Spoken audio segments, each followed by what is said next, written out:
This is one of those situations where I'm probably going to get, shit because, I'm always muted. So we're going to do this and we're going to see about that being live. And hello, everyone. We are going live and finally doing this. We are a half hour late, so we will probably play a much shorter game, but we're here with Land of the Lost. I am here to bring you Tales from the Loop in interesting and crazy ways. And with me is a cast of friends who are ready to help me sort of start this whole thing off. I will do a quick explanation after some quick introductions from everybody, and then we will get started with the game. Let's go ahead and make sure. No, we actually can't hear anybody. Look at that. Can anybody speak? No. Hello. There we go. Hello. All right. We're getting audio levels. All right, perfect. I'm talking. Okay, so what are we running into? Oh crap! Don't want to do that. What we are running into right now is a situation where, because we're all sheltering in place, Chris Ann and I are going to be streaming from the same location. So if you're having trouble hearing her, please ask her to speak up. Otherwise, we should be good to go. And so with that, I'm going to let Chris Ann introduce herself first. Hi, I'm Chris Ann. I'm also at Dr. Rubik's on Twitter. That's pretty much it about me. And who are you playing tonight? Oh, I'm playing Brick Walk, an 11-year-old in the game. And kind of a bookworm, but with a little bit of a twist. And we'll talk more about that. Okay. Okay. All right, next up, we're going to go with Chris. Hi, my name is Chris Nigline. You guys might know me if you're in 5e or in Esper Genesis. You might know me from is Christopher Robin Nigline, but I also go by Ganza Gaming for the stuff I do with Cypher. My character is Justin Pritchett.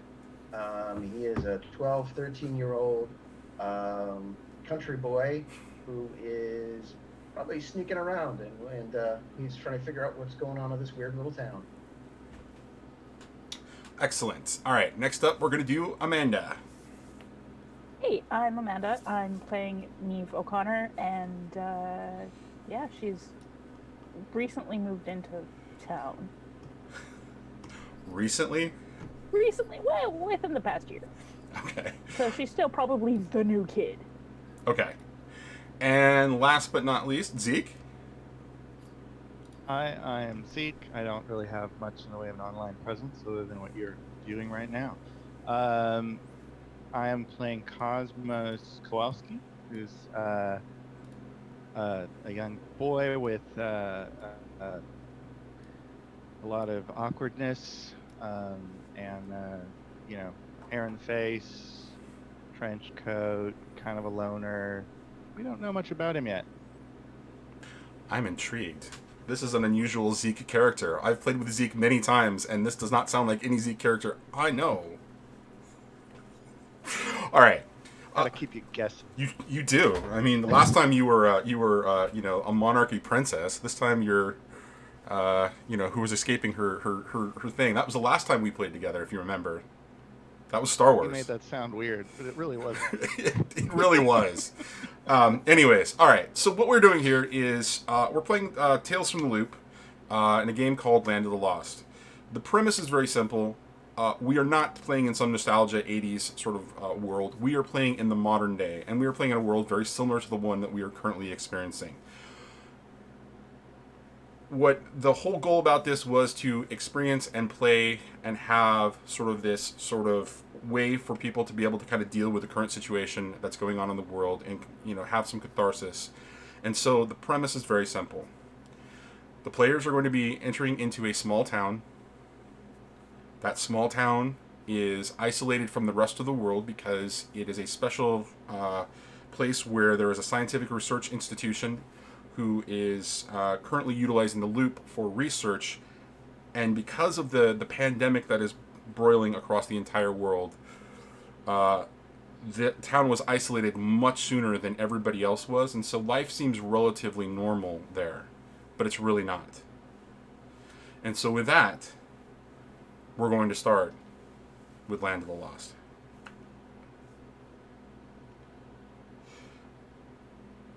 For each of you, for just a second, there's the stress of walking into the Explorers Club room. It's essentially an AV room at the high school. It's the place where the Explorers Club meet. The Explorers Club is a program run by the Scientific Institute in the educational system for sort of building a sort of a link between what the parents are doing and what other people are doing in the town who work for the scientific institution and for all of the town's kids. Dr. Catherine Langford is the head of the Research Institute. She's also the head of the Explorers Club and takes a personal hand in all of the experiences of the science explorers. The explorers basically are essentially like the Boy Scouts or the Girl Scouts or any other sort of form of that, not in a terrible way, but in an awesome way, where they're it's like going to science camp, but it's science camp is actually institution as a part of the whole the community, the educational community, and it's all ages. So there are children from very early on, 6, 7, all the way up to graduating high school. The four of you are in there doing various things, and I'm going to ask you what you're doing at this particular point. But in an unusual sort of turn of circumstance, Dr. Catherine Langford, who wants to be called Catherine or Dr. Catherine, she doesn't want to be referred by her last name, has made a surprise appearance. She wasn't scheduled in this week, as each of you are kind of like stepping up and working on various projects. So we're gonna take a moment and lens in with each of you, and we're gonna start with Justin. Justin, tell me what is your sort of interest and attachment into sort of the idea of the science explorers? What is Justin doing there in that room? Well, he seems to have kind of a knack with mechanical things. So he likes to build, he likes to disassemble things. If there's something back on the farm that needs fixed, he knows how to fix it. So in a weird way, he's a little bit of a throwback from everyone else wanting to play with technology and digital this and digital that. He's trying to find a way to kind of lo-fi things and takes a little pride in like, oh, I don't need all that to make things work.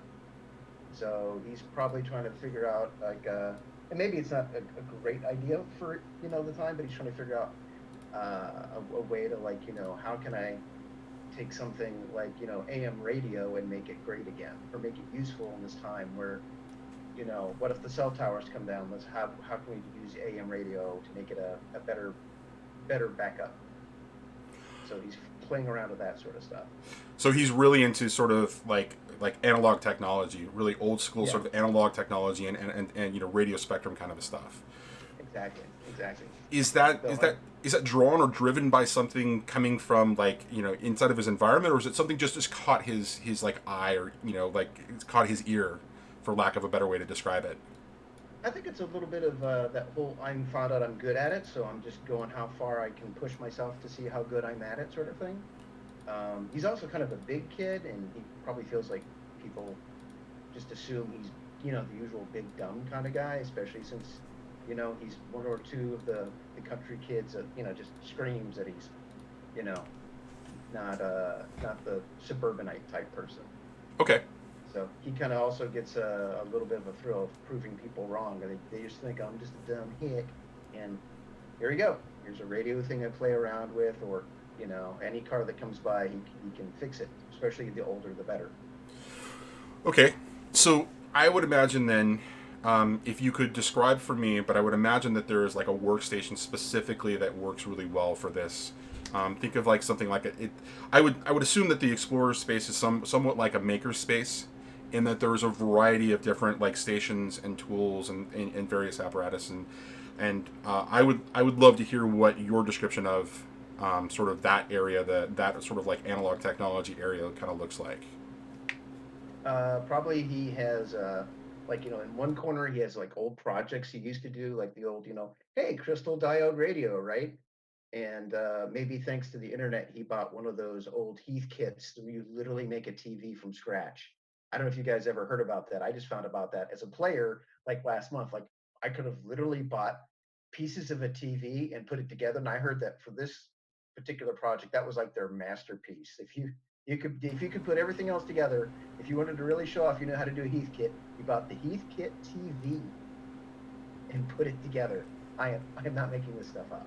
I've never heard that before. It was like a vacuum tube television or like a tube. Yeah, I know about vacuum. You had a cathode tube to it. Cathode But it was like tube, they yeah. would ship you the entire TV in pieces, and it was dirt cheap because you assembled it yourself, and it was like one of the biggest challenges you could take, because like one little mistake, soldering the wrong thing in the wrong place, and your just TV didn't work, or it would explode or something like that.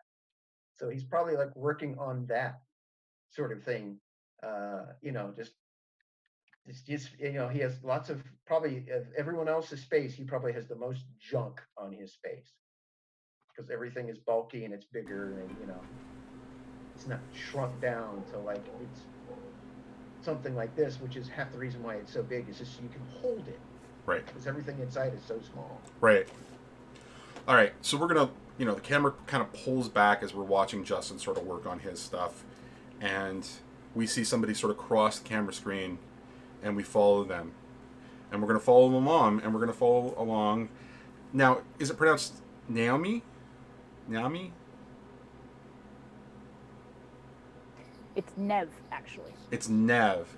Okay, so we're gonna follow Nev. Where are we seeing Nev, and what's going on for her as a part of the Science Explorers?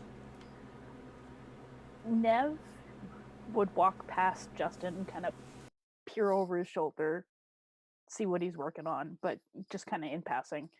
And she'd find a spot, and she would sit down and pull out probably a small tray, and she pulls out a notebook, and she's actually not really doing science per se, but it's more of like a geometric art.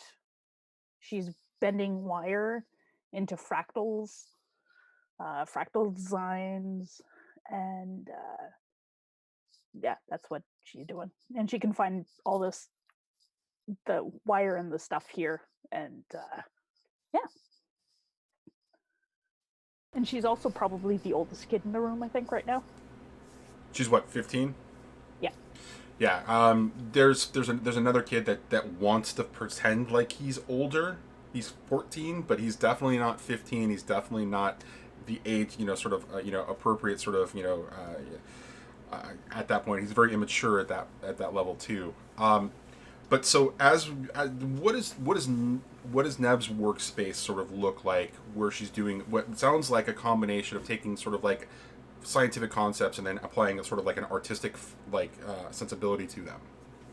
Yeah, it's a lot of math that I personally do not know, but she would, because she is a smart kid, and better in math than I am. So she actually, her kind of workspace is very portable. She's used to having to kind of shove things into drawers, kind of stop halfway through, um, hide what she's doing in some cases. So it's very compact and small and neat. She only has what she needs in that moment. So are you feeling like she's a little embarrassed about the type of thing that she's doing? Not that she's embarrassed. She's just used to being not necessarily shamed, but kind of talked down to about it. She's not used to being able to be so open with the art that she makes and the stuff she does with this. Okay. And so as we're kind of like watching Nev do her thing, the camera's kind of focused in as she's beginning to continue whatever project she's working on. We hear a noise sort of coming from the other side of the room. The camera cuts, and we find ourselves looking at Cosmos. Now, Cosmos, talk to us. Tell us what's going on. What are you doing that's making noise? Okay. At the moment, I am pulling an old computer apart, which is making the noise because it's a loud metallic sound. as I'm getting the motherboard out to have a closer look at it. I've got a sketchbook in one hand, and I'm sketching the uh, the circuit board circuitry because I like the way it looks. Now, are you doing that also for an artistic sort of flair, or is this something where you're duplicating it so that you can rebuild or like redesign or sort of jigger whatever that is that's you're So, working on there? so Cosmos has a sketchbook with him at all times, and it's sort of something he does without even thinking. So there may or may not be purpose behind him sketching it, other than that it calms him. So he does seem to be he, the project he's working on is definitely related to uh, not just this computer, but a couple others. I mean, he's taking them apart and kind of putting them back together. Um, it's hard to tell if he's trying to make something functional or not, or if he's just playing around. But he does periodically stop to draw what he's doing. Okay, so are you just are you in like sort of the sort of the more like computer hardware tech part of this, like where Justin is more in like the analog side, and Nev is doing what she's doing, in sort of a more of a like an open work area. What does Cosmos workspace look like in this particular Yeah, in I this? would say it's a computer hardware, and electronics kind of workbench. Um, some old computer boxes on one side and some circuitry lying around, a couple of tools. So I wouldn't say it's exclusively his space, but he's working in this space right now. It's sort of an exploration of digital and modern technology, or not so modern. There's all different sorts. It's kind of like a like a hacker style workbench. Okay, all right, and so sort of staring, sort of in your direction from a distance as we're kind of like we're taking in this scene. We kind of cut over and we see that Brick is sort of taking in the room. Brick, talk to us a little bit about what you're doing as you're taking in the room, and as we the lens begins to focus on you specifically. All right. Well, I am really in the corner and I'm just kind of doing my own thing. I have a book in front of me and a pencil, and I'm just kind of writing, looking around, writing, looking around. Is the corner something specifically like it's your corner? Is it your space, or is it something that you're finding it's just an empty space where you can just settle down and just kind of get a moment to do your thing? Yeah, it's just kind of a space. I don't really I don't tend to establish my space as much as I just find a space, do my thing, tend to just kind of stick with that until something forces me out of it. So, yeah, I'm there. I'm kind of working on things, keeping to myself. Do you want to tell us what you're kind of working on? Is there anything that somebody would like see at from a distance? Yeah, I mean, well, they can really just see I've got various things around the table in front of me, but I'm mostly just writing and looking. Really, I'm not making anything. I'm not putting anything together. Just kind of my own contemplative space. Okay. And so as the camera kind of pulls back, we get a sense of the entire room. This as originally described, it was sort of like an AV room, sort of a technical space at the local high school. Um, as we get more of a sense of the entire room, we do get a much bigger sort of like feeling that this is like a maker space. There are definitely stations and subsections which are definitely focused on various tasks. Among other things you'll find there is just like a straight up computer lab of functioning computers where people could do various projects, programming projects, that kind of a thing. There is an area of like 3D manufacturing and woodworking, CNC sort of manufacturing machines, all sort of coordinated, and you see that most of these stations are being led by students helping other students, kids helping other kids, and there's this sense of sort of camaraderie even among those that have difficult social situations, much in the same way as the the 14-year-old is trying to assert himself as like he's the big the big kid, but he's doing it more as just sort of a social experience, and kind of establishing himself. He's not being a jerk about it. He's not being a bully about it. There's a lot of camaraderie here. It seems like a safe place for all of these kids, and so as we kind of pull out. Exactly. We the camera sort of turns, and in walks Dr. Catherine Langford. This is a woman that you all know incredibly well. Some of you more so than the others, but you've all each had an experience with her. She is responsible for, she's the director of the research institute that runs the Loop and all of the research facilities and sort of the educational elements that go along with that.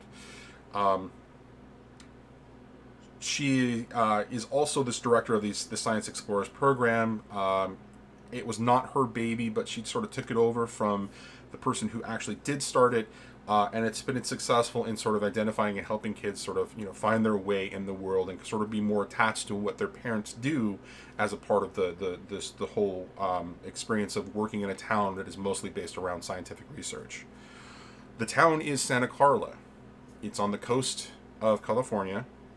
Just outside of the Bay Area, and it is, for the most part, a scientific sort of, town, but it has been a tourist destination in the past, but the times have changed.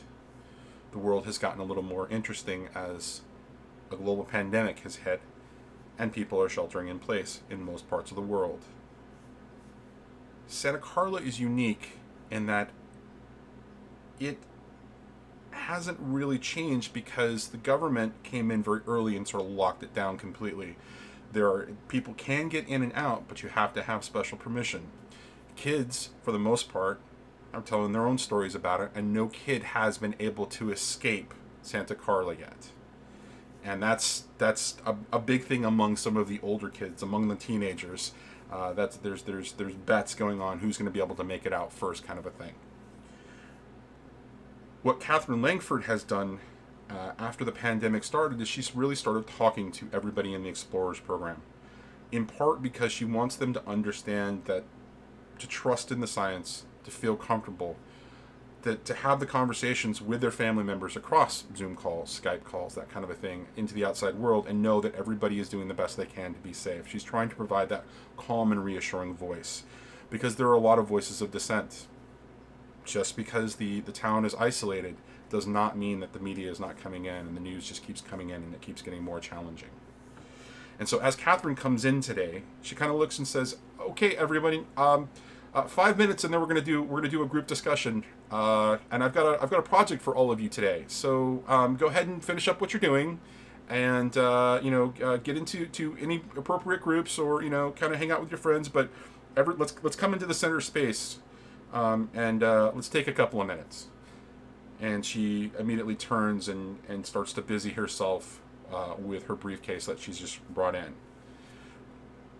Now, being a much larger space and being sort of a maker space, there's sort of like a common area at the center of this. Does anybody want to take a stab and tell me what that actually looks like?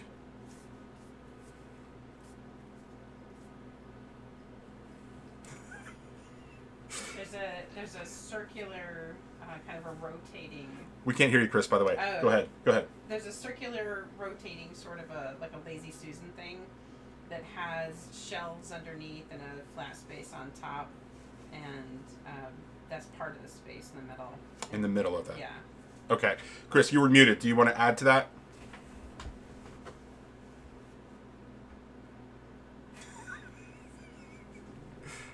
No, I'm good. In fact, I'm glad she took the reins there. My idea was less cool. So.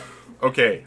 So at this, there's the center space, and on the center space is sort of a display, a very new sort of display that has recently some sort of been made available to educational institutions. Apparently, the scientific institution that is a part of the loop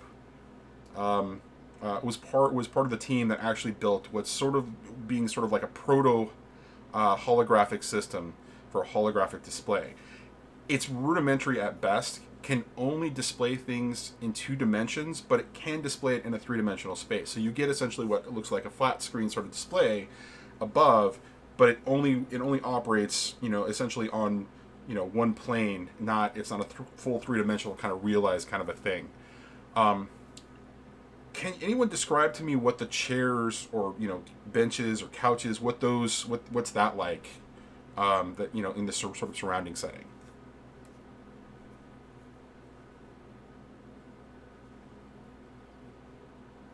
All I right, want to say go ahead. that it's kind of a mishmash of collected furniture, couches, recliners, chairs, stuff that's just kind of been.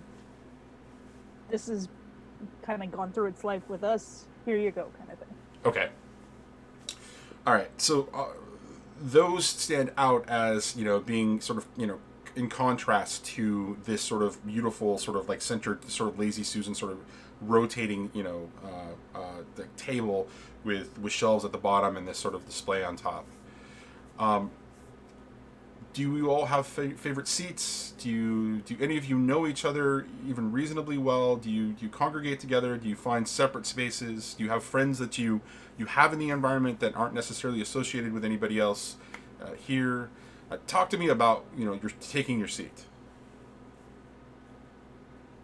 I'll do absolutely anything to avoid the pink princess chair because that was actually something that somebody gave me and we tried to give it away.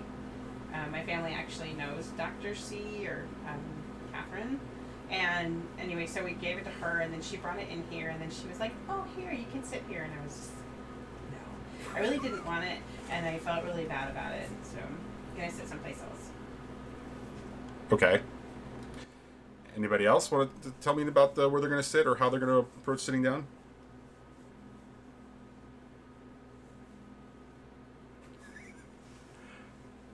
I will take a seat in a one-person chair that's maybe a little away from other people. Mm-hmm.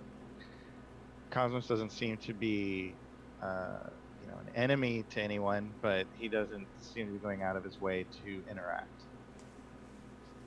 So he might be a known quantity to others, but he's not choosing to talk or sit with any of them. Okay. All right. I will relieve the pressure here so that everybody else sort of finds their seats at this particular point. I was just waiting my turn. Sorry. Oh, okay. No, go ahead. So, and to rewind a little bit, because I totally forgot about, laser wood cutting and MDF and all that jazz.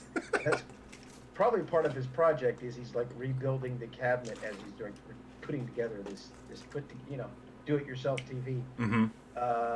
And maybe he's made a couple of friends over there, but he definitely likes to take a couch because he's, like I said, he's even for his age, he's kind of a bigger kid. So he doesn't want to sit and, probably the thing he hates, he probably likes this best, or one of the reasons why he likes it best is he doesn't have to sit in a school desk that just does not fit him. Okay. He feels like, he's already too big for those things. Okay. And then when he sits there, he just kind of spreads out, like, Right. tween and teenage boys are wont to do. Yes, we teenage boys were jerks. Yes. Nav, do you want to tell us where you're going to sit, or shall we just move on? Nav probably ended up sitting at the end of the same couch that Justin sat in, but while she doesn't spread out, she just kind of slumps down and her feet are crossed at the ankles and she's long, she's fairly tall, and she just kind of slumps down and she's almost like vertical or horizontal off the couch. No eye contact is me. No eye contact. Nope. Okay. So She's now, just comfort. so now that I said what I was going to avoid, I saw where everybody else sat, and I actually kind of plopped on this kind of a shelf or ledge thing coming out of the wall, right actually by Cosmos, and I kind of like have my back to him, so there's really no interaction there either. But I feel like safe there because he's not going to try to talk to me or anything. So, yeah. Okay. So as the four of you kind of settle in, as the other kids are kind of settle in, and you'll hear in the background, Catherine will say, "Okay, give me just a minute. I'm just go ahead and settle down, everybody. Now start to bring it down, bring the volume down. We're going to have a serious discussion today, and I need all of your help. It's really important that you help me today. I've got a really neat project. I think you guys are going to love it." And she starts to make her way through the various sort of like chairs towards the center, and she's carrying a little box. And she says, "Well, that's I'm gonna be using this, and we're gonna use the display. So make sure that you can see, and if you can't see, please kind of change your seats." And as she kind of walks up and she moves by Brick, and she sort of pauses for a second, kind of looks down and says, "Hey, how you doing, Brick? How's your family?" Well, I mean, nothing's really, it's cool. How you doing? Pretty good. We haven't stopped by, in a while. I just, wanted to say hello. It's Well, tell your parents I say hello. okay, I'll do that. Yeah. So, okay, I won't embarrass you again. Sorry. I just wanted to. No, it's okay. Maybe I can talk to you after. Oh, okay. All right. And so she continues to make her way towards the front, kind of greeting a couple of other kids. But as she steps in front, she's like, "Okay, all right. I realize this is a little strange. I'm really sorry, but I actually need your help, and the institute needs your help. We actually have a project at the loop right now that we need to kind of, well, I'm sure you kids have all spent a little bit of time, sort of wandering around the beaches and sort of the hiking trails around here. And if you haven't, you've probably been up onto the university's campus, and you know that it's a little bit more sort of forested and beautiful up there. And there's all kinds of neat things sort of like hanging out there. We're running into a problem, and we've got a solution that we need to test for it, but we all need your help. And so we're going to break you guys all up into groups. So we've got some automated automated tools that are sort of running rampant. You kids all refer to them as robots, but they just kind of like they sort of wander and just kind of move off into and to do their own thing. And we can't quite figure out why. And one of the big problems is that we've not been able to track them down effectively. And so we're developing a solution to really kind of help us track these things down. But before we can actually do that, and deploy it, we need to make sure it works and it's safe. And by safe, what I mean is that we can do it in a controlled environment, and we can be very, very, sort of careful with what we're doing. And so we're going to do an experiment today. We're going to test out our new tracking system. And she holds up this little device that looks to be like a little square, and it's got a little blinking sort of green light on it, sort of an aqua green light, and it just blinks, and it's every second it blinks. And she says, "This is our new sort of tracking system, our tracking beacon. Now, government has various things; they do other things. They're able to do all kinds of things, but we need a solution that's sort of non-threatening and easy to deploy." And these things right here, and she just lets it go, and it sort of hovers there for just a second, as sort of these like three little like wiggly sort of arm things come out from each side, and they just kind of like they dance there for a second, and she just kind of grabs it back, and they sort of they sort of retract back into the body of it. She's like, "This thing is designed to just attach itself to the chassis of one of these automated tools, one of these robots that you kids like to call. And we're going to have you track one of our robots today, and I'm going to attach it to somebody you all know and love. And she says, Jenkins, can you come in here, please? And she calls out, and from the back room, a door opens. And in walks essentially what she refers to as an automated tool, or an automation tool. But in it, what actually walks in is a robot that you all seem to be pretty familiar with. Very clunky, not completely sort of articulated in the way that you would expect, sort of like a fully realized sort of robot. Think more like C-3PO, except you can see a lot more of the guts and the movement is more jerky. But you all are aware of Jenkins. Jenkins is one of the school's sort of automated robotic custodians that kind of goes along and kind of helps, keep the kid, cleaned up, The difference about Jenkins is that everybody seems to love Jenkins. Like, there's just something about it. These robots have very limited responses, but Jenkins always seems to have a chipper response. It's in a tone, that's a little bit more with levity. And the rumor is that the old head of the Institute originally built Jenkins a long time ago, and Jenkins is extra special. And that gentleman who built that was Dr. Walter Gibbs, who has since retired in the last couple of years from the Institute and is now sort of off on his piece of property doing his own sort of research and things.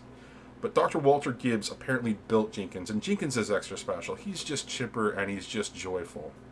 And nobody understands quite why, because when anybody ever does any service on Jenkins, they can't quite figure out what, Grandpa Gibbs did. And so Jenkins sort of slowly kind of walks into the room and just shifts, and you can see that it's shifting on its legs back and forth, kind of moving forward, and its voice is very sort of robotic and staccato, and it says, "How may I be of service, Dr. Catherine?" And it just continues forward. She says, "Jenkins, please just come up here for just a second. I want to make sure that the children can all see you, and then I'm going to ask for your help." "I like to help," Jenkins says. And she's like, that's wonderful.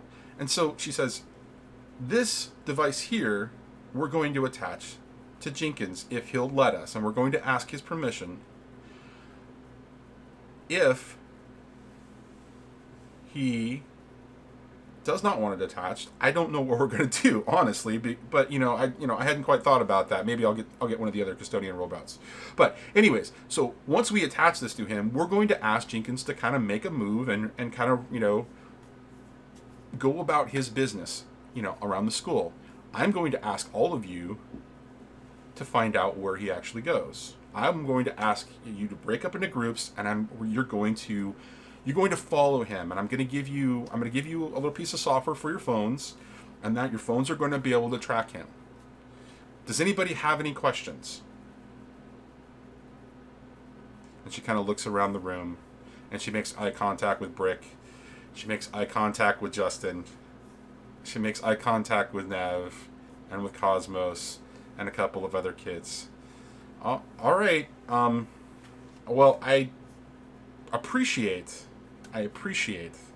that you all don't want to go first. So I'm going to answer your questions that you're not asking. And hopefully you'll ask me something new. We're going to do this today. You all are going to get extra credit for it. There's going to be school credit that's going to be applied. And when you come back and the first group to successfully find Jenkins, I am personally going to take out for some pizza. We're going to go have pizza and soda afterwards. So I hope you guys are all, the winning group. And so we're going to divide you randomly, and Jenkins is going to help me do that as well if he wants to. And Jenkins walks up and says, "I'm happy to be of service," and just sort of steps up and, says, "What may I do, Dr. Catherine?" And she's like, "Jenkins, let me ask you this question. This is a tracking device. I would like you to wear it. Would you please wear it so that these kids can now test something for us? I promise it won't hurt you." And she kind of looks at him, or looks at them, for a long second, as you can see that the processing is happening for Jenkins. He's being asked something that he is not necessarily used to, and so he's got to process the sort of the he's got to calculate a little bit more about this. And he cocks his head slightly to the right or to the left and says, "That would be fine. Where do you wish to attach it?"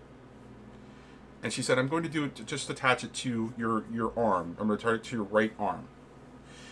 And he immediately just kind of holds it out straight in front of him. And yet, this is when you actually really get to kind of see the sort of articulated nature and sort of rudimentary nature of Jenkins.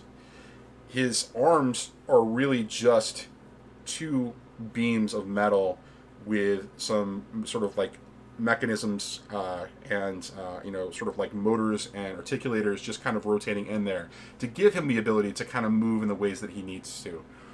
But it's still very rudimentary. There is better technology, and it's clear that Jenkins is starting to see, show his age in respect to, what he's able to, he's limited to be able to do. And so she says, "Now, I'm going to attach this to Jenkins, and when we're done, he's going to help us put groups together. Now, once he does that, I'm going to show you how to use the application here on the screen, on the display," and it just sort of pops up in the background, and you can see that there's like a mobile device sort of displayed on the screen. And while we're doing that, Jenkins is going to take his leave, and he's going to go and explore and do all the other things that he needs to do for his job. Hopefully he'll take us on a wild goose chase, and we'll be able to find him, and we'll be able to test the bounds of this. So, last chance. Any questions? Okay. And she says, "All right, Jenkins, here we go." And as she holds it towards his, sort of his articulated, outstretched arm, she lets it go, and again, on each side, three sort of like these articulated arms just sort of come out, and then they slowly move towards the metal part and sort of attach and begin to insert themselves. As you all are watching this, she kind of gets distracted for a second and kind of looks at her watch as she's getting an alert. What the rest of you see is, for a briefest of second, sort of an electrical surge just sort of pass through from the arm up towards Jenkins' head. And you see that the eyes, these sort of, strange sort of lit, articulated sort of eyes with like irises, grow wide for just a second, and the light grows brighter, and then it diminishes. And he says, "That was interesting." And then he puts his arm down and looks back to Dr. Catherine. And she looks up and she's like, "Oh wow, this is going to take longer than I expected." Nev, I'm going to need you, since you're the oldest, I'm going to need you to I'm going to show you what you're going to need to do here, and then I'm going to have you show everybody else, because I actually need to get back to the Institute. We're going to send Jenkins on his way, and I'm going to leave Nev in charge to actually make groups and choices here. So, and is that okay, Nev? As I unmute myself. Yeah, I guess so. Oh, okay, great. Justin, you appear to have a question. I think something went wrong with your device, because there was some sparks and his eyes went a little weird. I'm sorry. Can you articulate that better? What do you mean by sparks? Like electricity went up his arm and to his head, and his eyes lit up, and he said that was interesting. Was that supposed to happen? I don't know. This is the first time we're actually putting it on a droid or a robot that that we haven't had hooked up to a machine. So I'm sure that it was just an electrical surge. These things actually have their own power source. So I would imagine it may have overwhelmed his older circuitry, but that shouldn't be a problem. You should be fine, Justin. Thanks for pointing that out, though. If you want, maybe you can help Nev and keep an eye on Jenkins. If there's a problem. Oh, okay. All right. And he pulls out a pad of paper and he writes a little note. Okay. On that sort, doing it the old school with the pencil and the notepad. Okay. And so she looks to Jenkins and says, "Okay, Jenkins, it's time for you to go on your way. Go about your business. Do whatever you're gonna do. We'll hopefully catch you soon.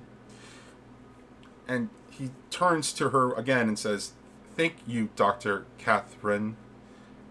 Back to work." And he slowly turns on his legs and begins to shift and shuffle his way back through the various seats and out towards the room and out the door. And while Jenkins is doing that, she says, "Nev, come over here for just a second." And she says, "Let's talk over about my briefcase while we get started." All right, everybody else, here is a link on the screen right here. I want you to go to this link on your mobile devices, and I want you to download this app.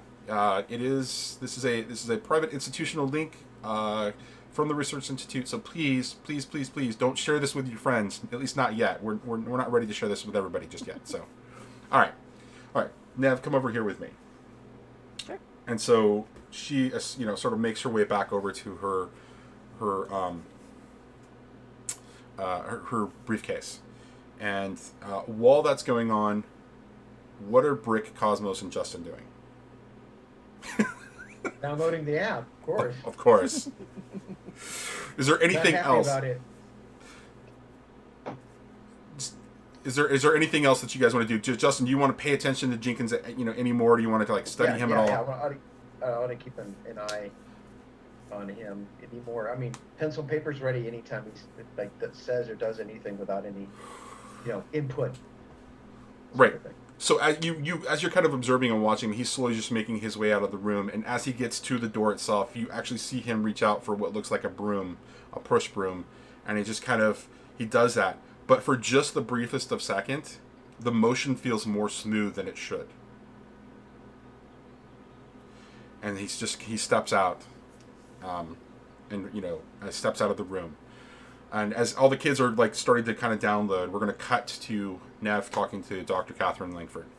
And she says, "Listen, I'm sorry to put you in this position. There's some sort of weird spike in power at the loop. I need to get back there. Here's what I want you to do. Just have the kids all log in. Tell them that they just need to launch the app and wait for 5 minutes, and then the thing will start." Jenkins is pre-programmed. We've already pre-planned this. Jenkins is pre-programmed to do a couple of things, and then you should be able to find him within the next half hour. Here's my card. Take the kids out for some pizza, and I'll connect with you later. I'm sorry to put you into this position right now, but I guess that's fine, Catherine. I guess, yeah, we'll see how this goes. okay. Did Grandpa know that you were gonna be messing around with Jenkins? Your grandfather and I haven't spoken for over a year, so no.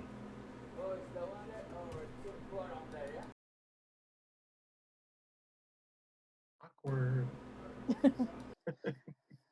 Please tell him I say Yeah. hello, please. Yeah. Thought you might have asked, but okay, yeah.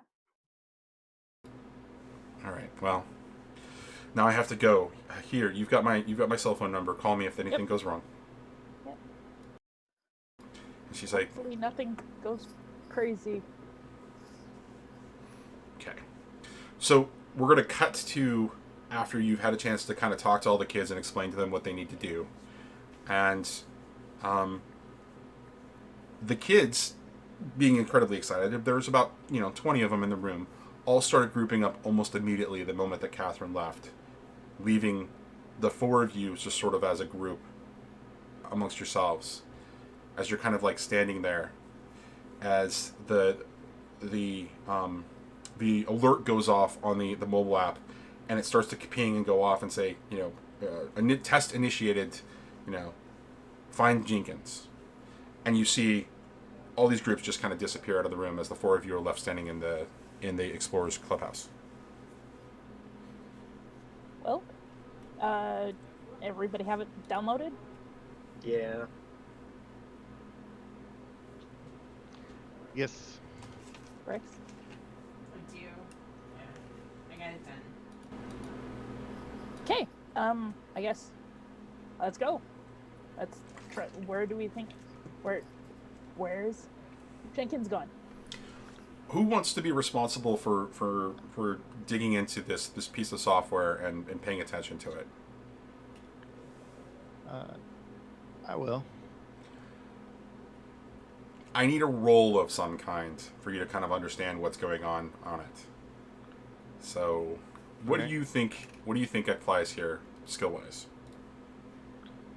Well, if it's a finished app, I guess would have to be familiar with the the way that the menus work and that sort of thing. If it's some kind of really basic, just technical app, then I guess you'd have to have a little bit more of a understanding of the data that's being fed to you. So I don't know. It's probably a tech a role based on tech. Okay. So, as the rest of you them are all kind of like crowding around you, give me that tech roll, and I'll explain to you what you actually see and what you can interpret.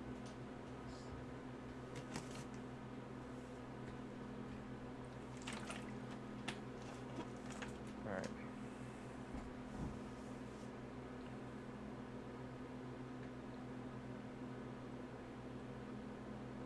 So it's just a D6, is that right? You should be able to click on the D20 icon inside of your character sheet, and it should roll the appropriate amount of dice for you. In roll 20. I'm looking. Okay. I see. All right, Cos, you have a success. Hey. All right. So as you're kind of paying attention to this, you're able to see that it's a basic sort of like map application with what looks like an identifier on the map itself, sort of like flashing a little bit, and then it disappears for a second. And then it flashes again, and it appears, and it looks like it's walking down a hall. And it's on the other side of the campus. And so this is the high school campus. And so you guys are all in the science building where the maker's sort of clubhouse space is, the explorer space is. But so as it's sort of pinging, you can see that it's in the administrative building. And since you had the success, one of the things that's kind of like standing out to you immediately as you're kind of paying attention to this is that you've seen Jenkins move before. You've watched him sort of shamble down the halls. Something really weird here. Like, there's no way that he could have gotten to the administrative building in the short period of time because it's clear across the other side of campus. That's just math. Hey guys, it looks like this is a pretty cool little radar setup, but it's kind of strange. It says Jenkins already on the other end of the campus. Never Maybe seen you have him. to be as fast as a car. Get there that fast. That's weird. How long has it been since Jenkins left? And So he left just before Catherine did, and it's been about 10 minutes as you were explaining everything that was going on. okay. You know that it generally takes Jenkins a couple of minutes to traverse like one of the normal sized buildings, in this high school, and the campus is sort of really spread out. It's a larger sort of high school, so like there's a huge quad area, and there's various buildings along the side, and then all the way on the far side there is the sort of the sports fields for football, soccer, baseball. There's some outside basketball courts and some tennis courts. And the administrative building is actually on the far side of all of that. Okay, not fast as a car, but you have to be like really running, which he doesn't do. Either that or the map is wrong. Maybe it's got the wrong range. Are we really calling out the adults who program this right now? Yeah. Oh, I am. Okay. Just checking. So Justin goes back to his bench, and he grabs his backpack or whatever, dumps out the books, and then puts in some things, including maybe even kind of his own version of a drone, which is not so Wi-Fi, but still pretty remote controlled. And probably something like a can of orange spray paint. Puts it in there and zips it up. Puts it. I'm now I really like that curious what these expression. spray paints I are. like that expression on your face. You do a little surveying later. Right, exactly. Anybody else want to do anything before you guys all sort of like, take off and try to beat everybody else to, to catch up to Jenkins? As fast as that is. Whew. I'm gonna send a quick text to my brother. Shove my phone in my pocket, and since I probably actually go here, would I know a shortcut to get there? A quick route? You would know that you could cut across the quad and cut through the cafeteria at the center to be able to get there as quickly as possible. You still have to traverse the sort of the sports fields between between the cafeteria, outside of the cafeteria, and all the way towards the other side, which is the administrative building. But yeah, So there's like no tunnel network or something. This is, Canadian, where we actually have winters.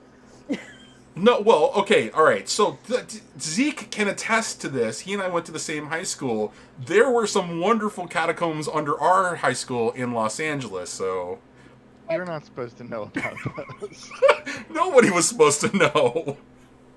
But campus, a high school, like my high school was one building. It was Okay. a parking lot and a field, as is most of the high schools here. So like this whole campus thing is like, well, okay, it just pings university to me, and one of the universities has this large campus, but they also have tunnels underneath. So Right. Or so you think your high school didn't have tunnels under it. I mean, I spent a lot of time in the basement because you sit The under difference- stairs in high school. So anyway, The difference between a larger U.S. high school and a smaller, like junior college, is almost zero. They're practically the same kind of buildings and layout. So yeah, think of like a small college. It's probably the imagery you need. Or community college, Yeah, that's what I meant when I said junior college. Yeah, community college. Okay. So let's go. well, okay, hold on a second then. You describe for me then what you think is the shortcut. Like that's the way they get across like above ground. Is there a shortcut below ground that you're aware of? And I'm gonna want a backstory as to how Nev knows that there's catacombs or whatever the tunnels are. I mean, she does play on the school's soccer team, so most likely there will be, equipment stores underground and stuff like that. And while soccer doesn't use a whole lot of equipment,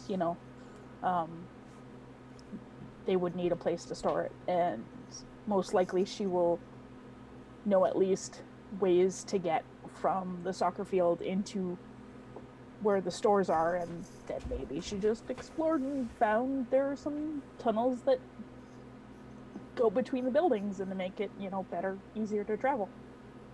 Okay. All right. Absolutely. So there is a shortcut. And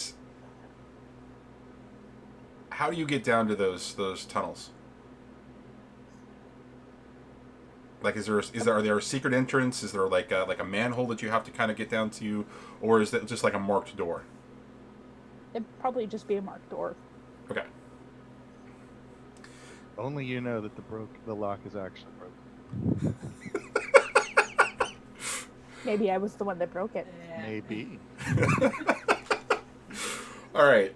So, as you're sort of stepping out, you hear a bunch of exclaimed voices like, "Oh crap!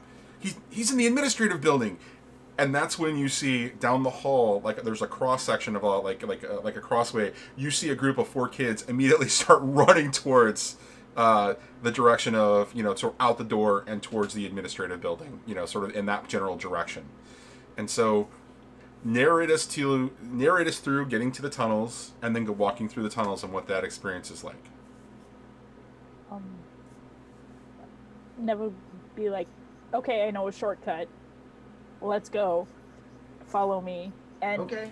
just take off at a run and then realize that her run isn't necessarily everybody else's run. So she'd have to pull it back a little bit. So, because they are So younger I'm than at her, the they far are. end, almost collapsing. Come on, Cosmos.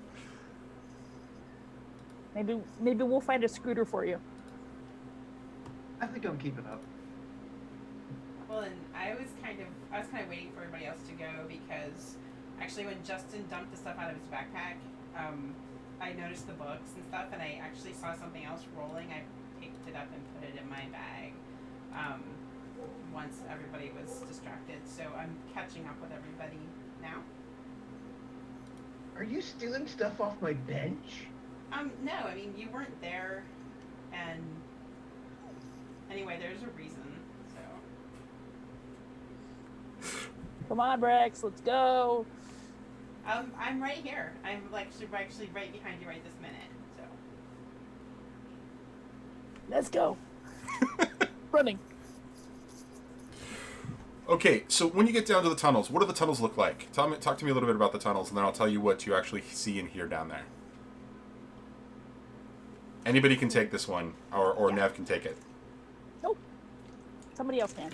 Oh, they've got pipes, stuck up in the corners, and they're different colors, and some say steam, and some say, water, and we barely kind of fit, even though we're not that big, so you get a feel for the janitors, and probably more built for the robots, to be honest.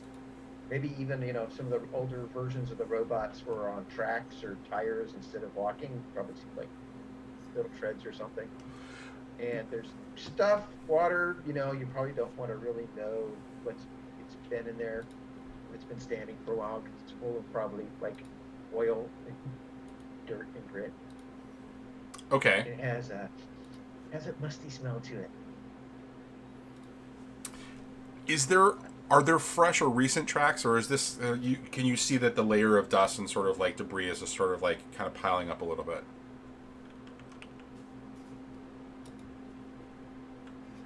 That's a question for Justin, since he's the one describing it.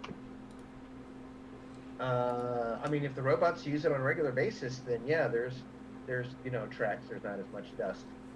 I'm sure one of them kind of comes by like a tiny mini street cleaner and just kind of brushes. Mm-hmm. Okay. Inside.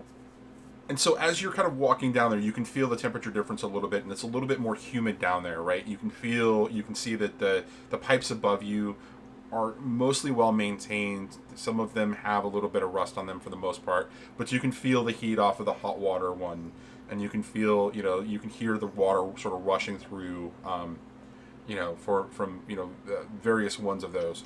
And it's not well lit down here, so the spacing of the light, the sort of the various sort of lights and things that are going on here, are probably every 50 feet apart, and they're sort of like this harsh sort of yellow kind of a light, and you can hear the whirring and sort of tracks and the treads of a couple of automations sort of like in the background, and the robots in the background, but you actually don't see anything.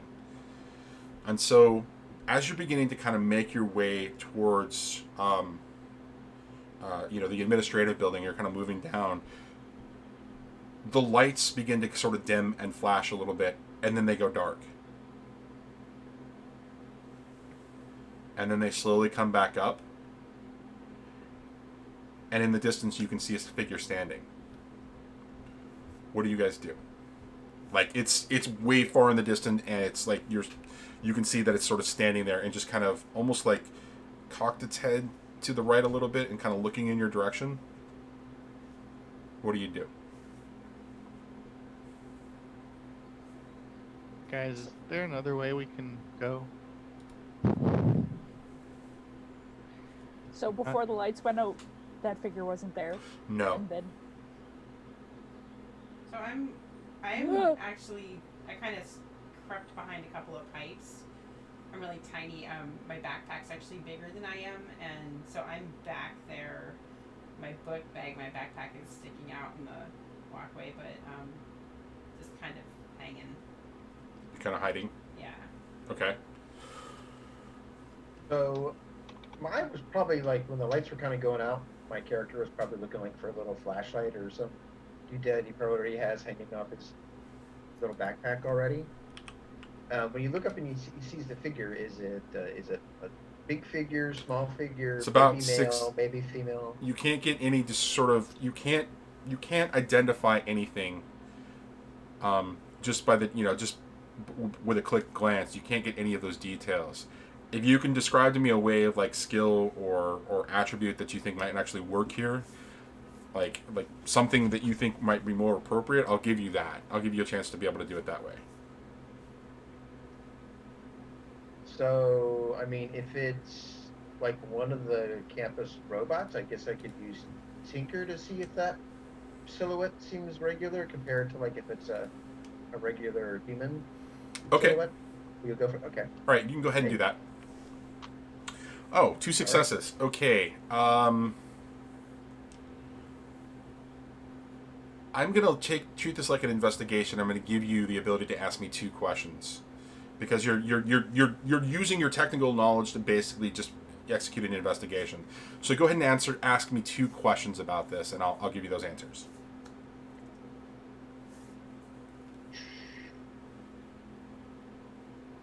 Does it look like I can see through part of the silhouette like you do with the robots?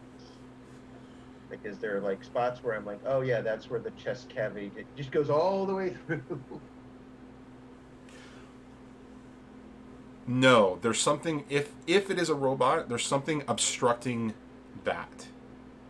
And as you're kind of taking it in and looking a little bit closer, you can see that it's wearing clothes of some kind, but you can't quite tell what. You can see that there are textures as you're kind of looking at it.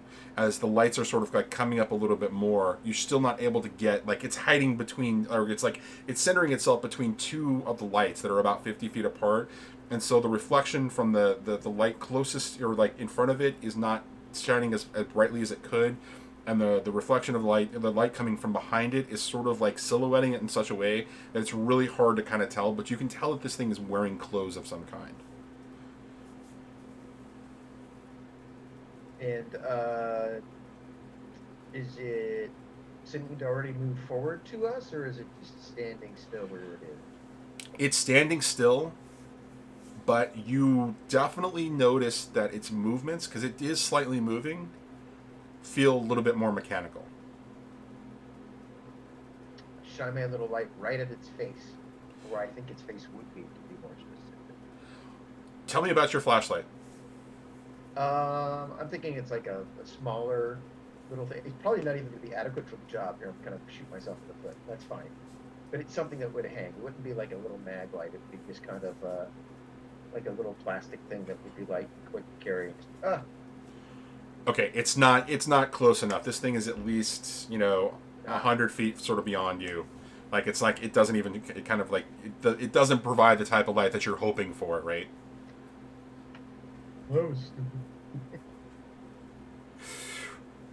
All right. But I slow down, but I still kind of walk towards the figure. Because like I said, I was kind of like looking down and up. Oh, there's somebody there. I didn't get the whole spooky. My character didn't get the whole spooky vibe Okay. yet. And so the lights continue to kind of come back up to their full brightness, and then they're starting to get a little bit brighter in their intensity than what they were before. And that brightness continues for just a second, and it all just kind of like goes black again. And for just a second, you can hear what sounds like feet shuffling, mechanical feet shuffling. And then the lights slowly begin to come back up, and the figure's not there. Cosmo, you are paying attention to, or you have the sort of like, you've been responsible for the app. You get another alert that that Jenkins is on the move.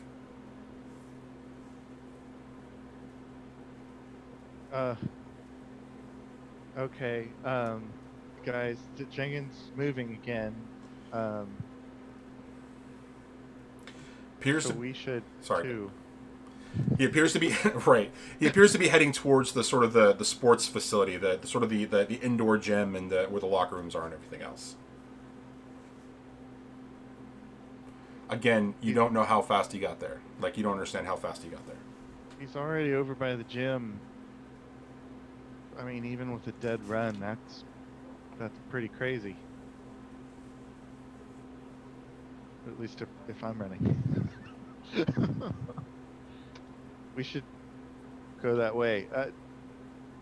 My character's just gonna kind of like try and ignore what just happened with the weird figure because it's too weird. Focusing instead on the app and trying to get us moving again.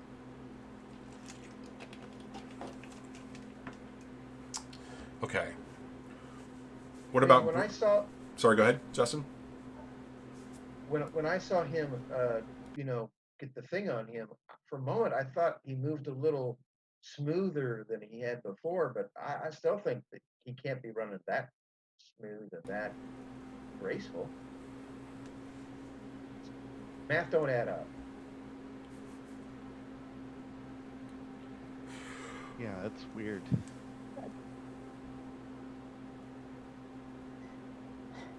That's weird. Everybody who thinks that's weird, raise their hands. Okay. Is there another tunnel that'll get us over there, or should we get out of here? Maybe Yeah, we should just get out of here. I mean, we can get to the gym from here. It's just, down and that way. But like, it's up to you guys. I didn't realize it was. I'm not scared of. I don't know what that was, but I'm not scared of it. Let's get going. And afraid of no ghost. No afraid no ghost. Nope. I'm doubling down on my stupid. That was a player comment, not the character. As soon as the lights had gone out, my phone was out and the flashlight on my phone was on. So, other things interesting about that, since you're paying attention to what was going on around you and you had your phone out, the other noises around you, those of the robots, stopped. And then when the lights came back up the second time and the figure was gone, sort of the normal sort of background sort of noise, the water rushing, the slight sort of like whirring of and tracks and of things going on in the background down the tunnels, you were able to hear still. But yeah, this was unusual because there was no other sound and there was no, it was weird. So weird. So weird. Let's just go. I want pizza. Let's go. All right. So we're gonna cut to you getting to the stairway of the sports facility on campus, as you are like the stairway leading up from the thing, but the door is ajar. Awesome. There's no practices going on today. Do we hear anything beyond the door that you hear? Like, because usually if somebody's practicing, you hear sneakers squeak and balls bouncing and people yelling or mumbling, and the coach, what is that? That's not what I taught you. 20, Jenkins, 20. You do not hear any of those sounds. A light coming in from the gym? Yes. Daylight or artificial? Artificial.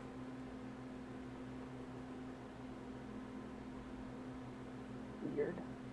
Well, I'll try and poke my head through sneakily, try and see what's going on. Sneakily. Give me a sneak. I have a sneak skill. Do it. Let's see what happens. They do. Oh. You do, but you don't really succeed very well. Nope. This is one of those fun places where mechanics come into play. you can, I believe you're 13 years old, right? Is the character 13 years old? You should have 2 luck.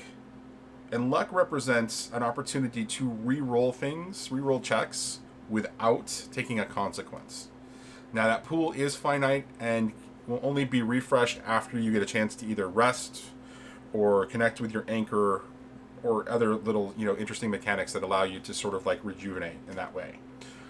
Interacting with the players, the other characters, and having sort of like a meaningful, sort of like heartfelt moment, or something that's really important to the group, that will also allow you to kind of rejuvenate those types of things. As an alternative, instead of using luck, you can re-roll and take a condition. And conditions happen regardless of whether you succeed or fail, and they also begin to have a negative impact on your rolls moving forward. Okay. There's no way I could have aided him. I feel like it's a key moment. So I'll use a luck point. You just use 1 luck point, or Yeah, so basically just to decrement your luck. Now, if you can actually aid him, you can take that step and actually do that. It's a combined roll, but in this particular case, this isn't an extreme situation of danger. So you would basically just roll 2 separately, instead of it being like a group roll of some kind. Okay. All right, so I'll take down a luck point and we will re-roll. Ugh. That's not nice.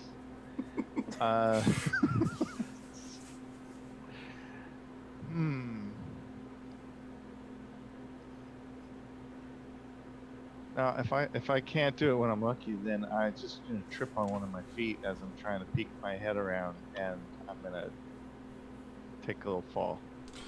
Okay, so as you take that fall, and you just sort of like you land, sort of face first and kind of move forward, like you're landing. The door kind of swings wide open, and as you're kind of looking up, you see that there are 2 individuals dressed in plain clothes, sort of like gray suits, ties, sort of dress shoes, kind of like looking around, kind of taking in the situation. And as the noise kind of gets made, the door just kind of opens. They both kind of look over. Can I help you there, son? I kind of get up onto my feet, throw my hair down in front of my face, and try and sort of pull the trench coat around me as I sort of mumble incoherently at them, and say something like, "No, I'm okay, thanks," as I back out. Where are you going? No, come on. No, come out. Come talk to us. What are you doing down in the tunnels? So, do I have a line of sight to the rest of the people, or to the other kids, or am I completely out of their view at this point? They still have a view of you, and they're behind you. They can pretty much answer what they're doing at this point. But yeah, you should they are generally behind you down the stairs, kind of a thing. All right. So I'll like just turn around and go like, run, to everyone else, and I'll turn back around and face these guys down, or else they'll chase me. Look, don't be afraid. We just want to ask you some questions.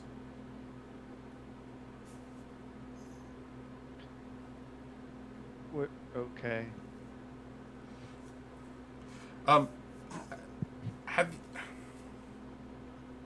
Have you seen, anything strange around here? Have you noticed anything weird? Have you seen like a strange sort of figure kind of running around? We were called to investigate. It seems a little odd, don't you think, that there's some sort of strange figure kind of wandering around the... Maybe. What figure? Like a robber? Don't know. The school administration called us to come in. I'm sorry. I'm sorry. Let me introduce myself. My name is Smith. I'm with the Institute's sort of security team. We were just called down here to investigate. Apparently, given that what's going on in the world, we were concerned that somebody might be causing some problems. Just we're just a little concerned. We're taking the town's security very seriously here. So we've heard rumors that there's somebody on campus who's just kind of like wandering around and just it's kind of a really spooky situation. Oh, like a robot wandering around? Because we're on a school project looking for a robot. Is that what you mean? No, I wasn't aware. Are you with the Dr. Langford's Science Explorers? Yeah, totally. I wasn't doing anything wrong. I'm doing stuff for Dr. Langford. We didn't say you were doing anything wrong. Why are you so uncomfortable, son? I don't know. Just surprised me. That's all. All right. He laughs dorkily. All right. We're gonna cut to while this conversation is going on. What are the rest of you doing?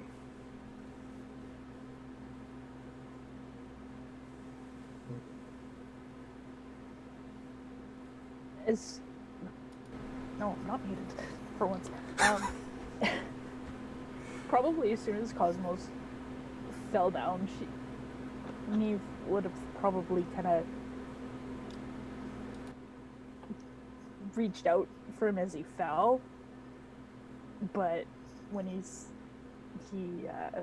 said to go back, she would have backed up, and then as he kind of stumbled around the English language, Nev would have come out. We're just with Dr. Langford's group. We're trying to find this robot. I knew a shortcut. We saw the lights went out while we were down there. We're good. We gotta go. There's pizza on the line. Pizza, yeah. So you haven't seen any sort of strange figures or anything like wandering around the campus? Somebody that you think is odd. Aren't you? You're Nev. You're Dr. Walter Gibbs' granddaughter, right? Yep. Yeah. All right. Well, tell the doctor we say hello. I mean, Smith. This is Jones over here. It's been a while. We'd love it if he stopped by the office. We used to have lunch, with him all the time. Nev, here, and he hands you his card, and he says, if you see anything, just call us. We've got some weird reports. We've also heard some weird reports of like the same sort of figure being like seen all around town, and so. But the fact that we just had a recent call about them, at the school, I figured we should probably talk to you, or we should probably come down and do the investigation. So here's my card. If you see anything, please let Dr. Langford know that we actually we ran into you. Cosmo, you're a great kid. And they just sort of stumble and just kind of get weirdly interested in avoiding you.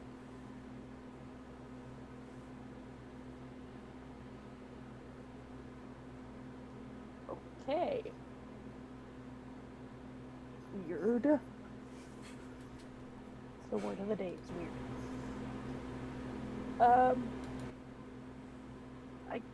Okay, I'll tell Grandpa you said hi. Anything interesting about the card?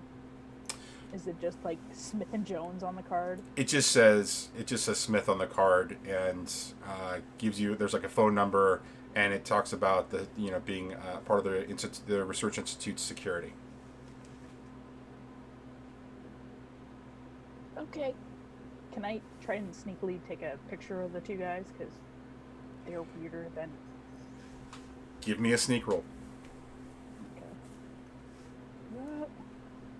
Sneak. Oh, come on! Seriously? Quick. Do you want Could that to... noise be any louder?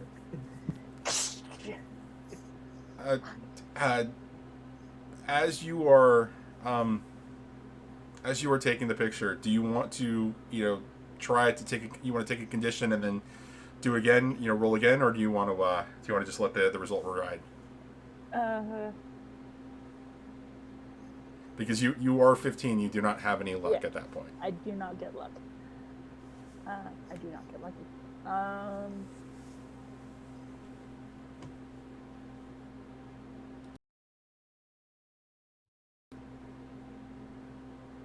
Yeah, you know what? I'll take a condition, All right. and I'll let you pick which one. Well, let's have a quick conversation about this real quick then. The ones that seem like they really apply here might be angry or scared. Yeah, when I looked at them, angry was the one that kind of stood out to me the most. Okay. So give me a reroll, and then let's find out how that sort of plays out. And regardless of that, you're going to take an angry condition. Check off the angry. Reroll the sneak. Nice. All right. So describe to me what happens when your phone fails you and you get angry at this situation, and how you actually are able to get the success of the successful picture. Then we'll talk about what you actually see, and what the ultimate result is. Probably I would have fumbled my phone a little bit, just trying to take a quick picture. Um, and like fumbled it and like got a picture of my thumb or the ceiling or something, and just knowing that that's not something I should have been able to do, because I am a little bit better than just tripping over my own feet. Um, that I would have been like, All right. So what the picture that you get is you get a side profile of both of these guys, like as they're turning around and sort of heading back. You see the first picture of your thumb, you immediately just kind of switch back, and you're able to kind of get the next picture of them, and you're able to actually get the picture of them, and you can see if there's like the side profile or whatever, and it's a reasonably good representation of them. It's not like a full on front face kind of a thing, but you are at least able to get what they're wearing, and what they generally kind of look like in hair color and that kind of a thing, right? And so as you do, they do kind of look back at you a little bit, and then the two of them sort of make their way towards the other side of the room, giving you a moment to just kind of like absorb the situation. It's not obvious why they were there or what they were looking for. Like, they talked about this individual, but there's nothing else obvious in the room. The bleachers are not extended; they're actually pushed back towards the wall. This is like the inside of a gymnasium where the two basketball hoops are kind of like pulled down, or in the down position, so that like it had somebody had been practicing basketball recently, but they're not here. There's nothing obvious in this room otherwise as to why they would actually be here. okay. And that's when the alert goes off again on Cosmo's phone. This time, Cosmo, he's in the faculty parking lot, which is, again, on the other side of the administrative building. Okay. Hey, okay, so he's now in the faculty parking lot. Wasn't he just here? He was just outside, I think. I mean, this is just a wild goose chase. This doesn't even seem realistic anymore. Question. Can we even see the faculty parking lot from the windows in the gymnasium? You can see the administrative. You can see the administrative building, but you can't actually see the parking lot because it's beyond the administrative building. So Justin was like looking in his bag for like some inspiration or something in case they had to run, and then he stops when everything kind of cools off and comes out to the gym with everybody else. And when he hears that, he's just like, that's just not right.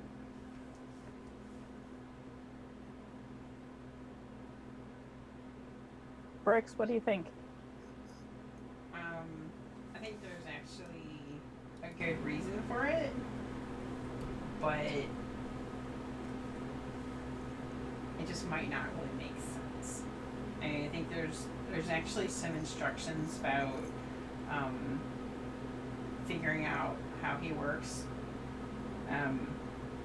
They're back in that closet off the room we were before. So,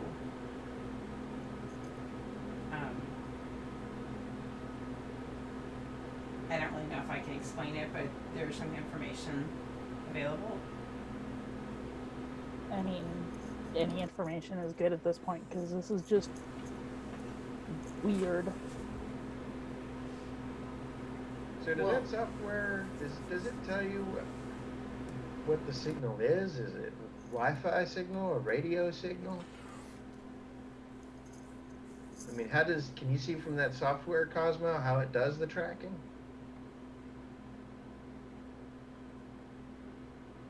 Can't hear you, Zeke. You're mute. Well, let's have a look and see what I can figure out. So I'll start trying to dig into the software a little bit.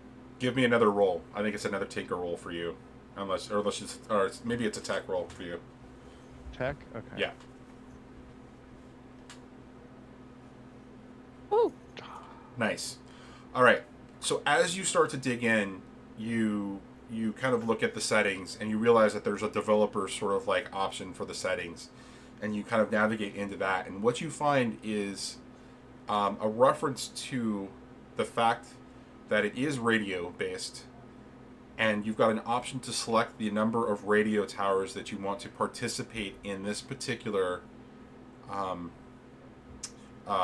sort of test, or like this in this usage of the app. What's interesting about it is that there are a couple of profiles that are established. There's one that is set for the school, so Santa Carla High School. There's one that's set for the institute. There's one that's set for that's like a preset for the university, which is up on the hill from the high school. And then there's one that says all.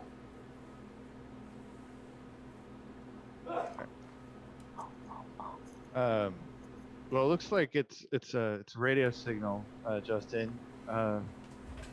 But this is interesting. It's got a lot of little settings in here. We can kind of boost the power beyond this area if we want to. So Why not do that? Did it tell you what frequency it's using to broadcast? I didn't see that in here. I'm just looking at the settings. I'll show him the app, you know, with the settings in it. Maybe he understands it better than I do. Give me some sort of a roll. Yep, I was about to say tinker roll, right? Yep.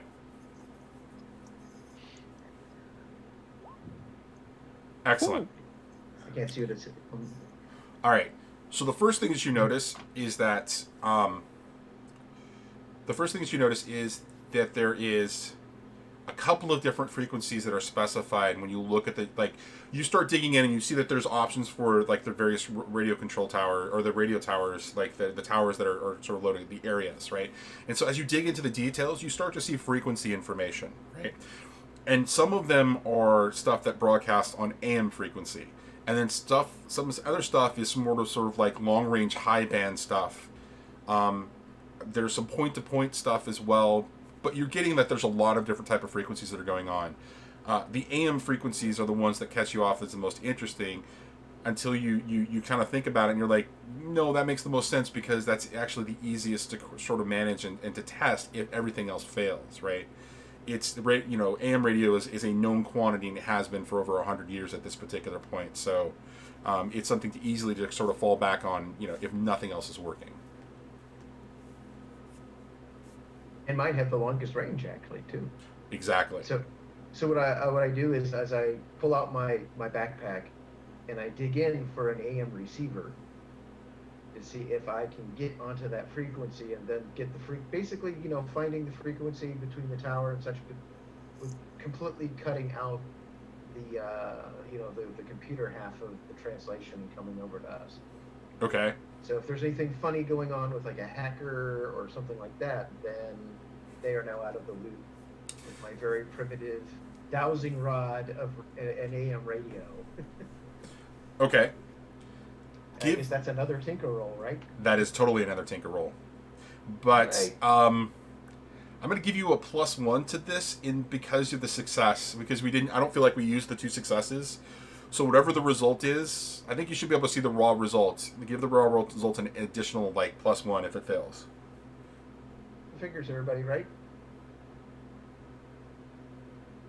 What'd I get? Let me double check that. You should be able to give me the That result. would technically be 3, right? Yes. Woo! All right. Right. Perfect. All right. So let's just call that a success. All right. Anyways, so as you begin to kind of tune into this, the first thing that you get is a low sort of a hum sound. Like there's this sort of weird sort of pulse. And it's very slow and very rhythmic. It's not unheard of to you. It's something that you've actually probably heard before. And you recognize it as the thrum or the pulse that the loop makes when it's active and they're using it. You can often hear it when you put your ear to the ground, and it's that low sort of thrum, pulse, a long pause, and then another sort of low sort of build up, thrum, pulse, and then it kind of diminishes again. But as you're kind of tuning in more and more accurately to the frequency and getting the sort of the frequency just tuned in just right, the next thing that you begin to hear is an old time radio program. Huh. And the voice continues to sort of speak for a minute, describing the New Jersey countryside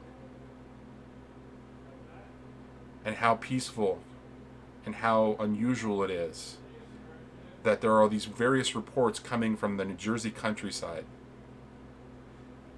And then you hear the voice of Orson Welles sort of come on as the news broadcaster, talking about disturbances in the town of Trenton.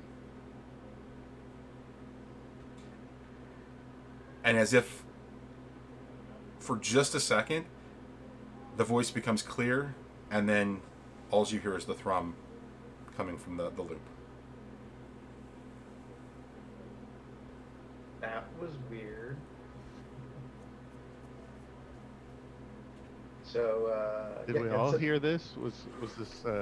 I don't know. I'm assuming that the AM radio that he has a speaker. Tell us, Justin. What's the scoop there? I mean, it's a big bulky thing compared to a little tiny app. But yeah, the speaker, I'm listening to it. It's got rotary dials, analog.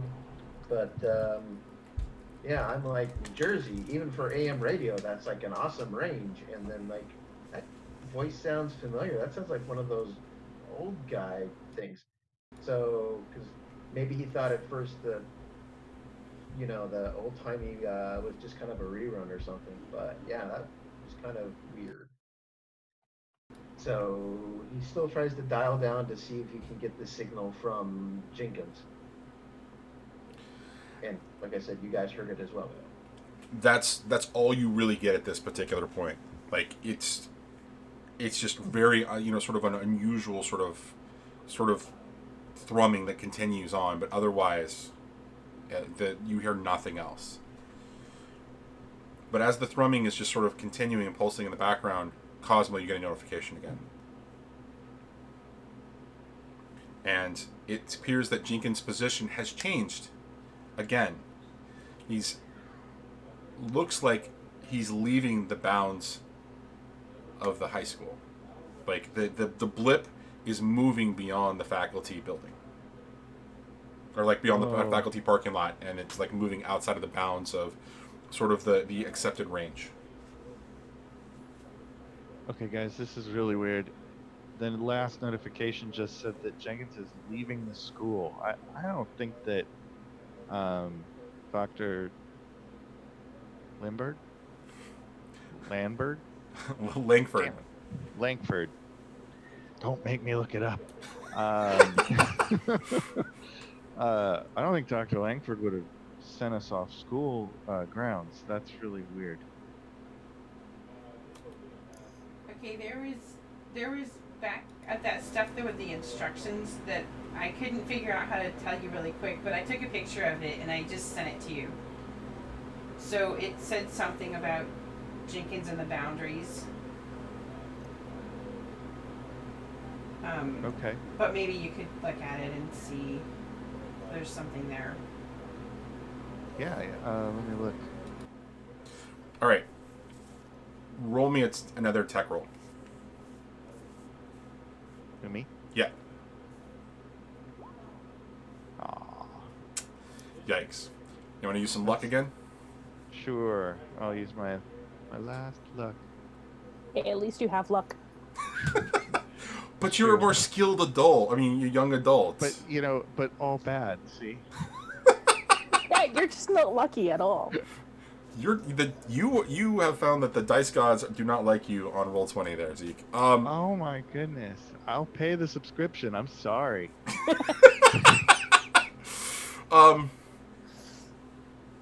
So what Brick sends you looks to be a lot of technical information, but looks a lot like gibberish to you. Like you can't make.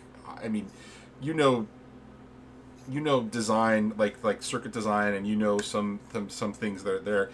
This feels a little bit more archaic to you. There's something about this that feels like it's as if you're trying to write in a modern programming language and you're reading COBOL or Fortran, something that just doesn't have a sense of like logic that makes sense to you.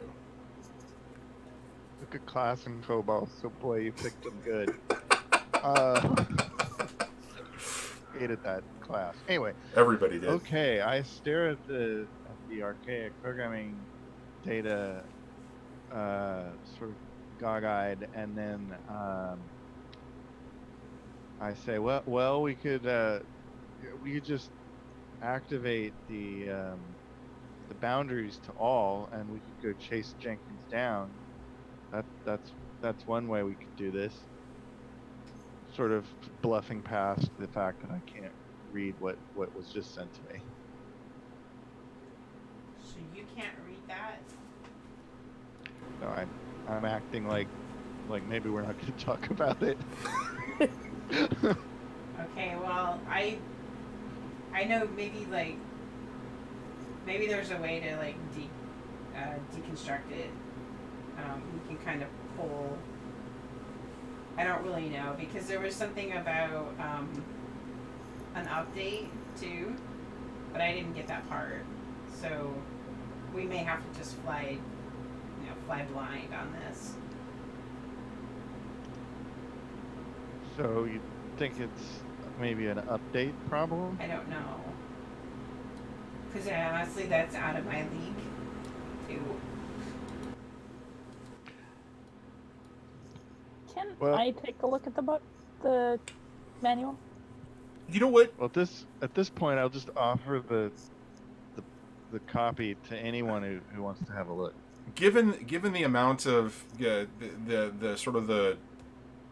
position that this particular piece of information might represent, let's call this a group roll. So you just need a couple of successes out of this. I'm going to say 2 successes. So anybody who wants to roll anything that has a sort of like, if you want to roll tech or you want to roll tinker or something like that, to be able to kind of sort of parse and sort of manage, like read into this, go ahead and each of you, anybody who wants to participate, just go ahead and make a roll. And then, so for Justin, that's 1 success. For Nev, it's 1 success. For Brick, it's 2 successes, and I think I saw 1 success from Cosmos. That was okay. So this is the first time the group sort of comes together, and you all kind of pay attention to the different parts of this, and for whatever reason, it all just sort of comes you start talking, sort of calling out different pieces, and all of a sudden it starts to make a lot more sense.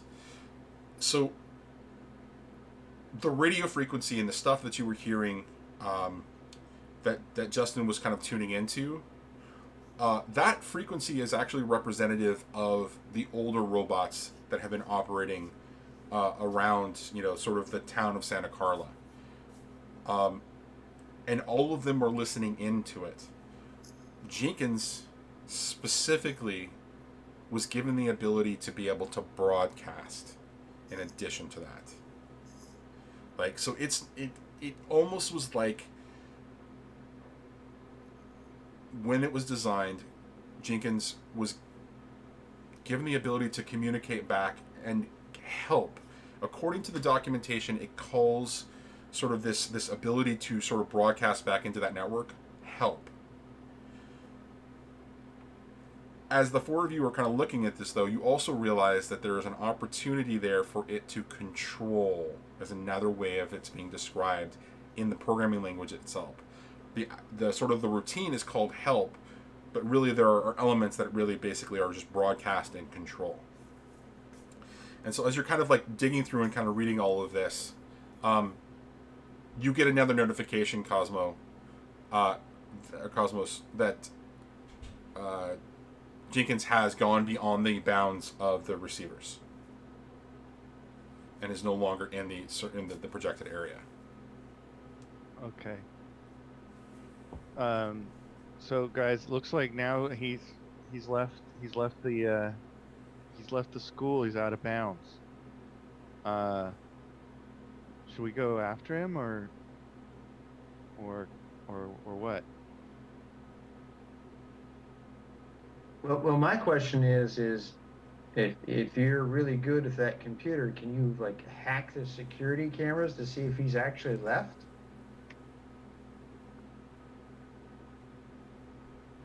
I don't know that I'm.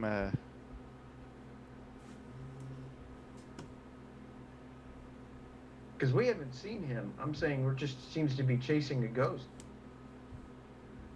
especially as fast as he runs.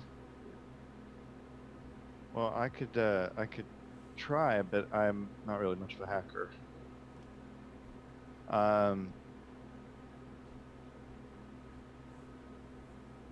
So we would need access into the camera systems, but we would need a center place. We'd need somewhere in the school where we can find that.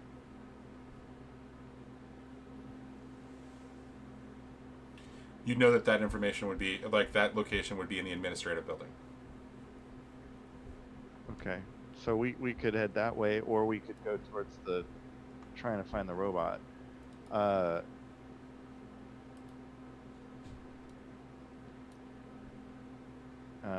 Cosmos is like looking really nervous about the idea of being on the spot trying to figure out camera stuff. But he looks like he's willing to give it a try if that's what the group wants to do. Peer pressure. Damn it. Peer pressure.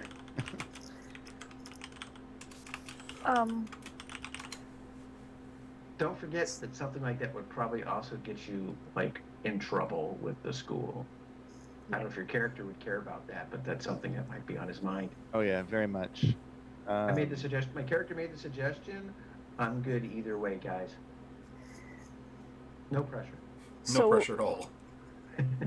we can set the radio for it to use all of those towers, right? Yes, there was an option there specifically for that. Yeah, you can turn them all on for that. I think that's just for the app, right? That would mean that all the towers are probably broadcasting, but we just don't have access to them, right? Mm-hmm. Yeah, because if he's broadcasting over that same frequency.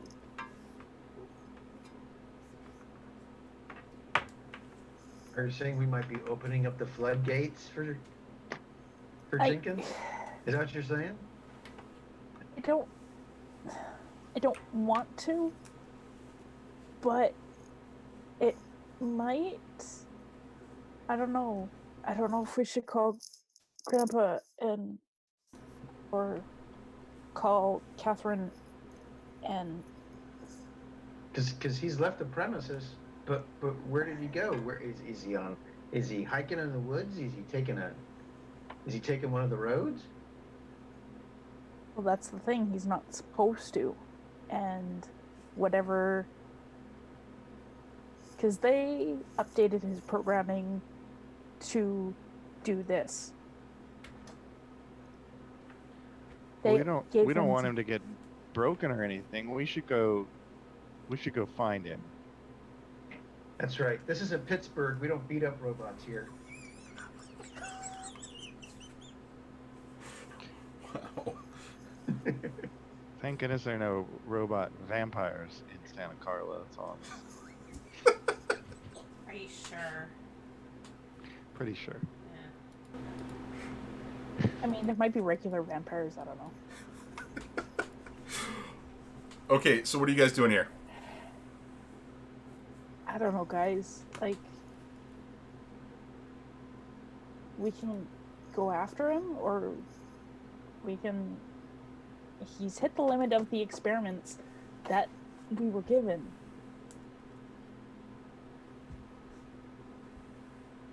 And I also, as a player, I'm thinking that, you know, if we go all the way to administration building and try to find a way to hack in, we're like wasting, you know, that'd be like a good half hour. Who knows where the heck the robot would be if we're going to do the other side and just chase it off the grounds.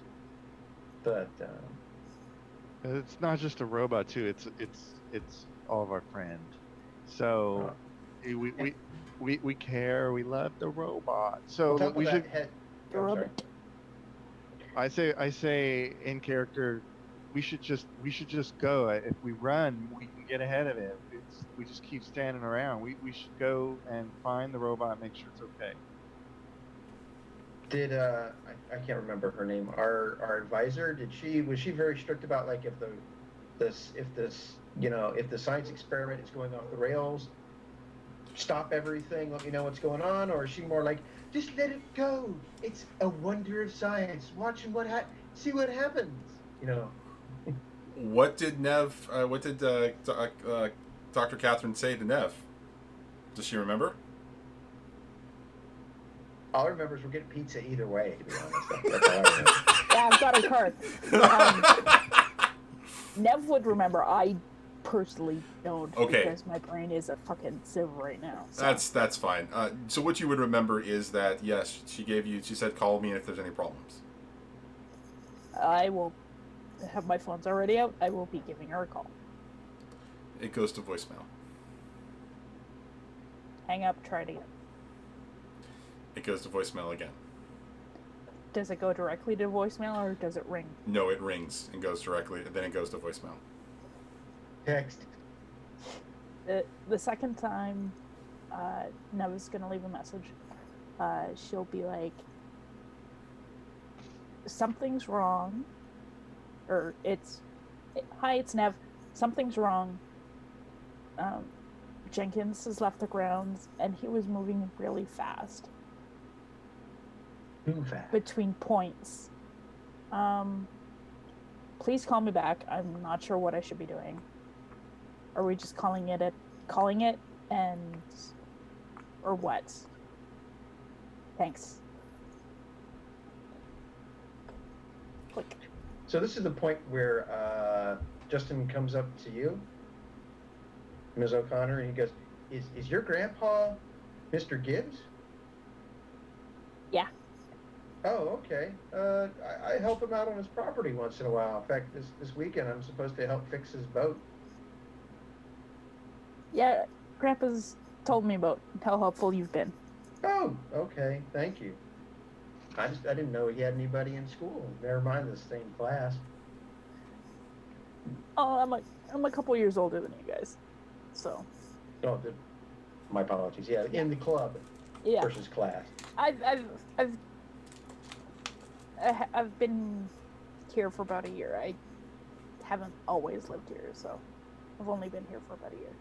He's cool. He is. He's awesome. So I guess they're not talking, huh? No, Okay. there was a thing. I don't know all the details, but there was a thing, apparently. Oh, okay. Yeah. Yeah. Yeah, and none of that awkwardness, it just kind of just stretches, I'm sure, till somebody else jumps in to do something. I have a question for Save Justin. these two. I have a question for Justin. I'm going to save the Yes. two of you. Is the radio still on? Yes, yes, it is. Of course.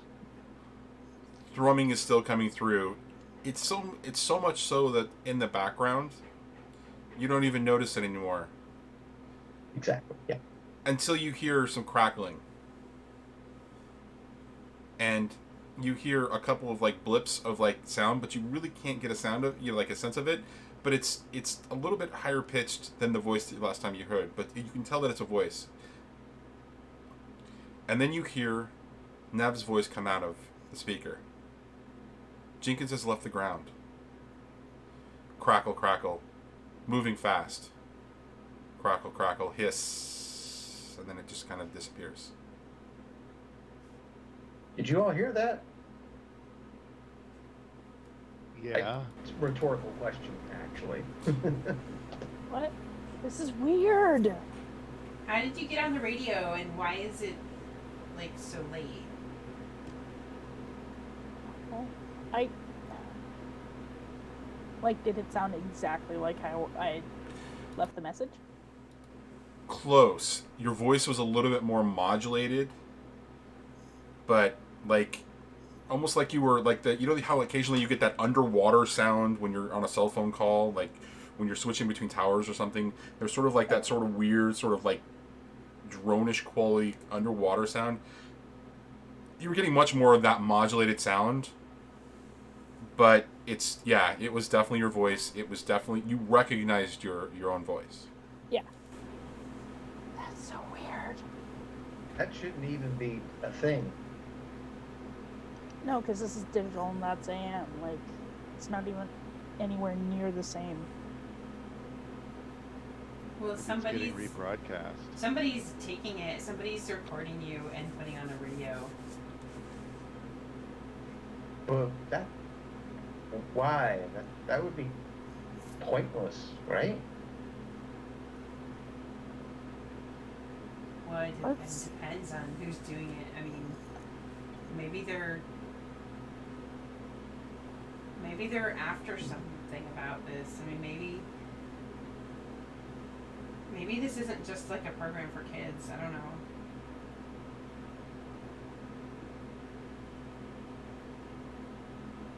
So we called her. I guess either we're going to have to confirm he's still on the grounds and the signal is bogus, or chase the signal down and confirm. I even I don't tried know. texting her because she always texts me back. She hasn't. I will text Catherine. Call me a lot of exclamation points. No responses to Nev or Brick's texts from Catherine. Ooh. Blip. A notification comes in, Cosmos. Jenkins has now sort of come back onto campus. But this time it's really weird. It's at the center of campus in the cafeteria. Nowhere in between. He just pops up right there. Yeah, you don't really get an idea of how that's possible, but yeah, that's where he appears. It can't be him. This has to be like some sort of go signal or bounce signal. Well, look, this is the closest to us the signal has been. He's in the center of campus. Let's go and confirm that right now. Yeah. Let's just run. That's what I think. Yeah, let's go. All right. So, running with my, modified AM radio in one hand and my backpack on my back. Okay. Listening to those deep thrumming tunes. Right. So those noises occasionally, get shifted by small sounds that just seem out of the blue and out of nowhere. Various radio broadcasts, a snippet of a melody coming from a big band, a small sort of like hint of a sort of a beat from a piece of electronica, but nothing just sort of like stays for any length of time.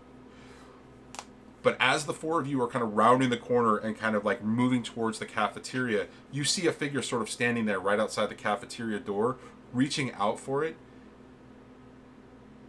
And the lights, as the outside lights on the cafeteria all kind of come on. It's daytime, and all these lights sort of come on and they flash bright. And as the hand is reaching for the door and just kind of pulling it open, it disappears. The figure just immediately just sort of like flickers and then vanishes. Again? And What the hell was that? you get a new notification, Cosmos. Exiting the south of the sort of the campus towards the science building, but heading off campus towards the south. You know that there's a student parking lot over there, and then beyond that is a wooded grove. All right, this is really bizarro. I mean, that was not Jenkins, right? Clearly, the figure. Right? Yeah. So, if Or was it? You can't quite tell because it was wearing clothes, but there was something familiar about its movement. either Why that would was Jenkins be wearing clothes? And when could he teleport? and disappearing, that's kind of a thing too. That's really hard to really like deal with. But you said it was like maybe a ghost signal, man. It's just like a ghost robot. It just disappeared. Ghost Now bot. it's all the way to the south. But Ghost that robot with a sense of fashion.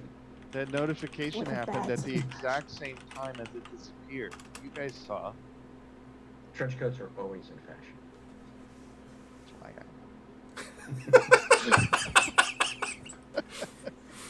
It's Santa Carla. The trench coats never went out of fashion. Neither did weird 80s hairdos, so just saying. Or maybe guys on the boardwalk just sort of playing their saxophone. Anyways. All lubed up. All over that. All right. So what are the four of you doing now that you've had this experience again and you've got this notification?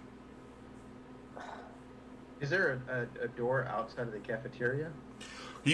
So the figure was walking into the cafeteria, and as it was like reaching and opening for the door, the lights on the outside again surged, and there was like this sort of like power sort of like flash, and then once that happened, and the figure sort of flickered and vanished, the lights all sort of diminished, and the door just kind of slid closed quietly.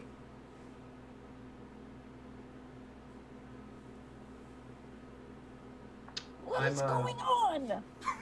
But we could either make another run far Well, south into the school, or something weird, something. I don't know what to Maybe- do other than that. actually. So, Maybe some of the other kids have seen something. That's okay. Yeah, well, let's try and intersect with one of the other groups of kids. Now, that is a good idea. And just at that moment, as you're hearing that, like, he's headed towards the south. He's headed past the science building, and you see a group of four just kind of, like, beginning to run past you. Have you guys seen a ghost? Wait, what? Ghost robot. And this girl just sort of, like, stops up as the rest of them, I'll catch up! As they all kind of, like, the rest of them kind of continue on forward. And she kind of looks and turns at you. A ghost? What do you mean? Like lights flicker, and then somebody's there, and lights flicker, and then they're gone. Oh, that's weird. Yeah. We've been seeing that, too. Weird. Okay. What's going Okay. on?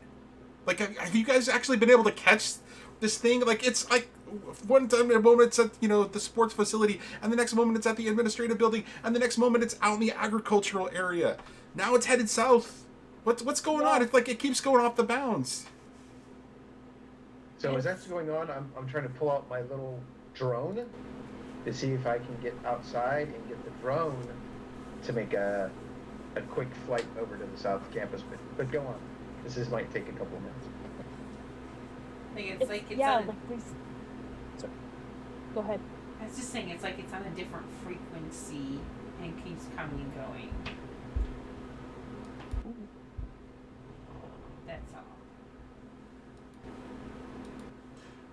Now, Out of phase? Yeah. Like forward or backward from where we are. Yeah. I don't know. So weird. Welcome to Santa Carla. Justin, give me. Minnesota was never like this. Minnesota was never this weird. I don't know. I've seen a couple of movies about Minnesota. It can be weird there. Justin, give me some sort of a roll for getting your drone going. You bet. What do you think it's going to be? Well, I prefer Tinker, of course, because that's my good score on that. And Then do it. I don't see anything that's different. I don't have to really program it. I don't or calculate it. So, all right. Does my luck still hold out so far? Here we go. Yes. Yes. Kill. Did it not 2 update? successes. It did not update for me. Hold on just a second. Why is it not updating on screen? Is that someone else's sex? What is it? No, I think it's. Nope, that's me. It's right on the screen. It's Oh, the 2 successes. No, that's Dr. Rubik's is up. That's You have a failure here. You have no successes. What? I, since I'm a little younger, would like to use my luck. Do it. I'm doing it, and I'm going to roll again.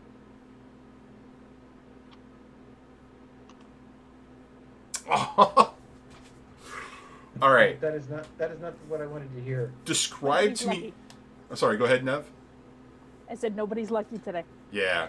Describe to me what it's like when you're trying to get this thing off the ground and it does not take.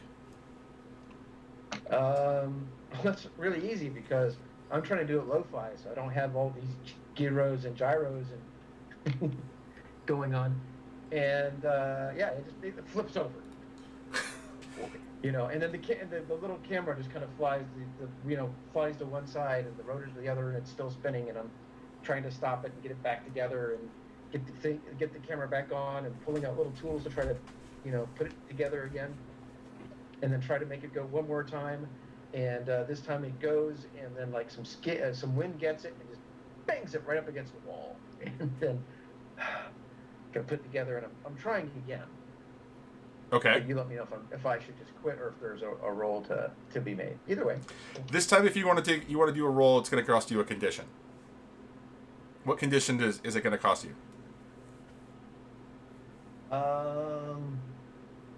So for our conditions, for those new at home, we've got upset, scared, exhausted, injured, and broken, right? Mm-hmm. I'm going to go with upset because, by God, it should have worked the first time. This is, I get that young frustration of it should have been perfect the first time and done a dozen times. Why does it fail now? Right. And now of all the times. So, do I do one more roll, one more time? Yep. All right. Nice. Okay. So, narrate us into you sort of like making this happen and like taking it aloft into the sky, and then I will narrate what happens next. And by the way, does anybody else still acknowledge the girl that's like still kind of like waiting there for the conversation to happen with you, the 3 of you, like the 4 of you? Like she's there like on pause. Yeah, I'll probably would have tried to get like details of where she saw it, when, what did it look like. Okay, so she talks about how they've seen very similar things like what you've seen. They hadn't seen what you saw in the tunnels, but they saw the flashing. They were running around. Every time she describes a location, for the most part, she describes a location that is different than what Cosmos has reported coming from the app.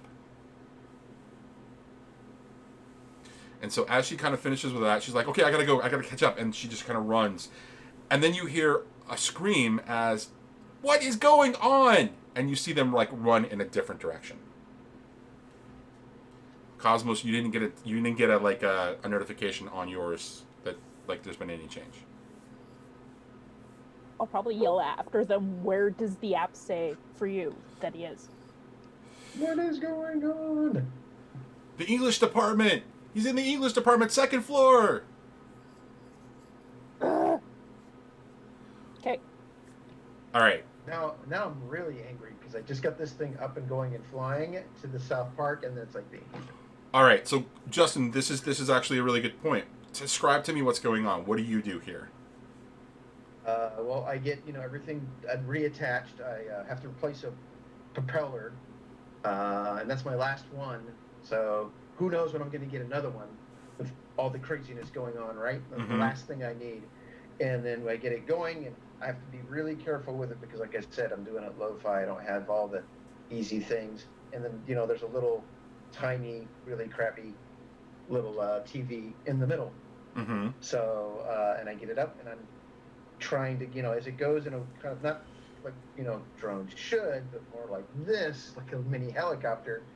I tried to get it towards the parking lot, just and looking over and seeing what I see down on my screen, as I also try to look at what the actual physical poor little critter is doing.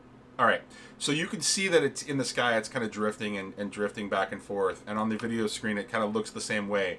But as it gets to a certain point and gets to the parking lot, it goes outside of your view, and so all you're focused on now is what you can see from the sort of the video screen on your controls. You see, looking down at the parking lot, it's filled with cars of various students, all in various states of sort of very well maintained, just sort of really sort of junky cars.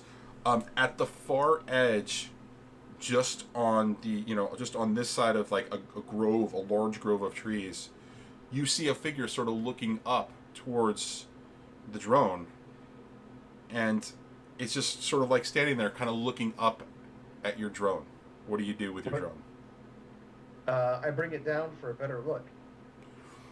As you bring it down, the thing definitely follows your drone, kind of coming into to view, and you're able to finally kind of get the camera to kind of like come up close and focus in, and what you see is the facade of Jenkins, but it looks heavily modified, like smoother, like the angles are not so rudimentary. There aren't the physical presence of this thing is not just like angular and very sort of like machined. There's something a little bit like more natural about the way it looks, and as it's looking at you, it kind of just like looking through the the sort of the lens of your camera on the drone, it just kind of nods and kind of inclines its head to the left and turns and begins to kind of walk with a much more smooth motion into the grove of trees. And as you're kind of paying attention, like you see it flash and disappear. And you're kind of like angling your drone around, kind of looking for it, and you kind of bring it back to center as you're kind of looking where it was, and you see another flash, a flicker almost, and the figure is there, and continuing to walk into the grove of trees. And then you see the flicker and it disappeared again. That's really weird, guys. Please tell me that you have a record function on that thing. Kinda. Do you have a tape player? I mean, I don't. But We can get it, but it looked like Jenkins, but not really. And yeah, he teleports. I'm gonna bring this drone back. And did you actually record that video? Yeah. Once we can get to a videotape player.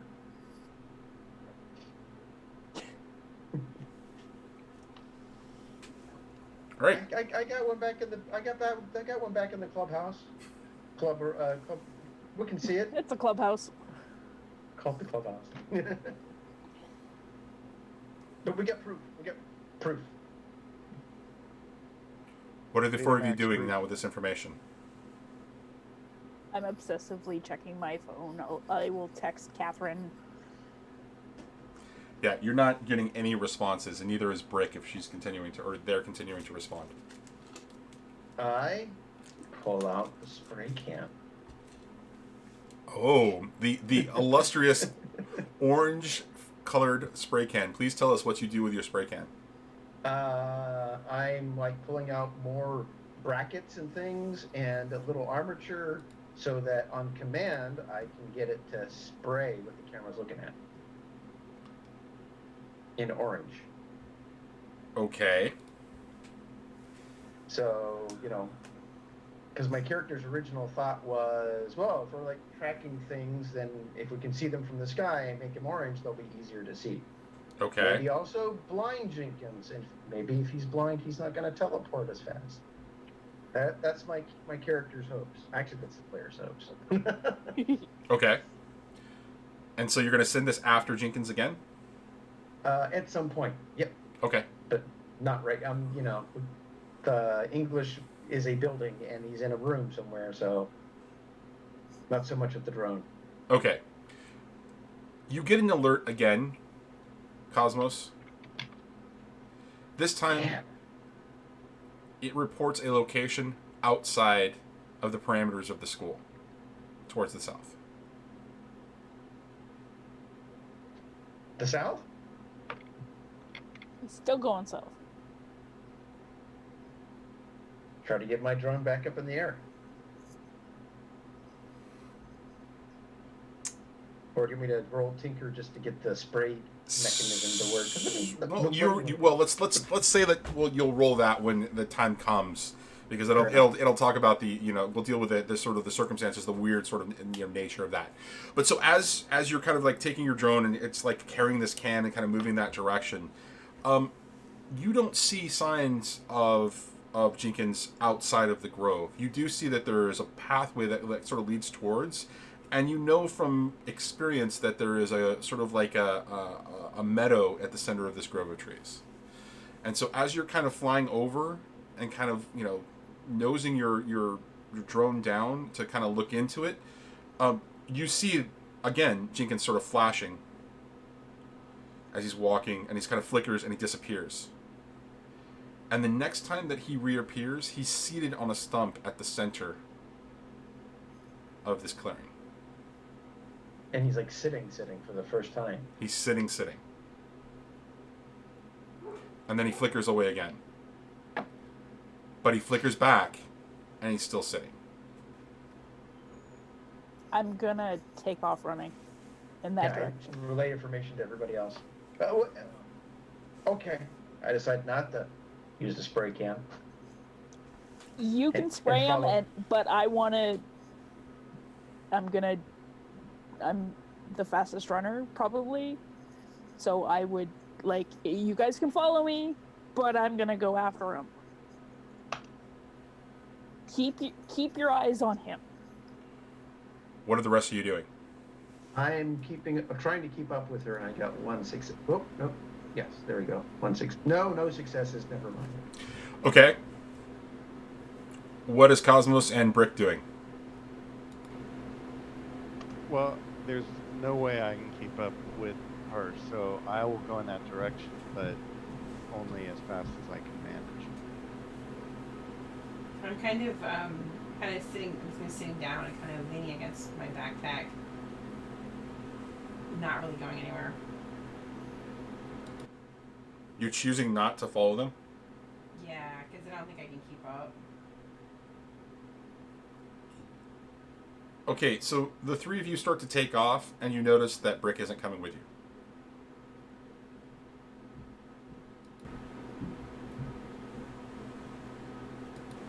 Why aren't you going? What are you sitting down for? Well, I mean, I just think I'm going to slow you guys down. So...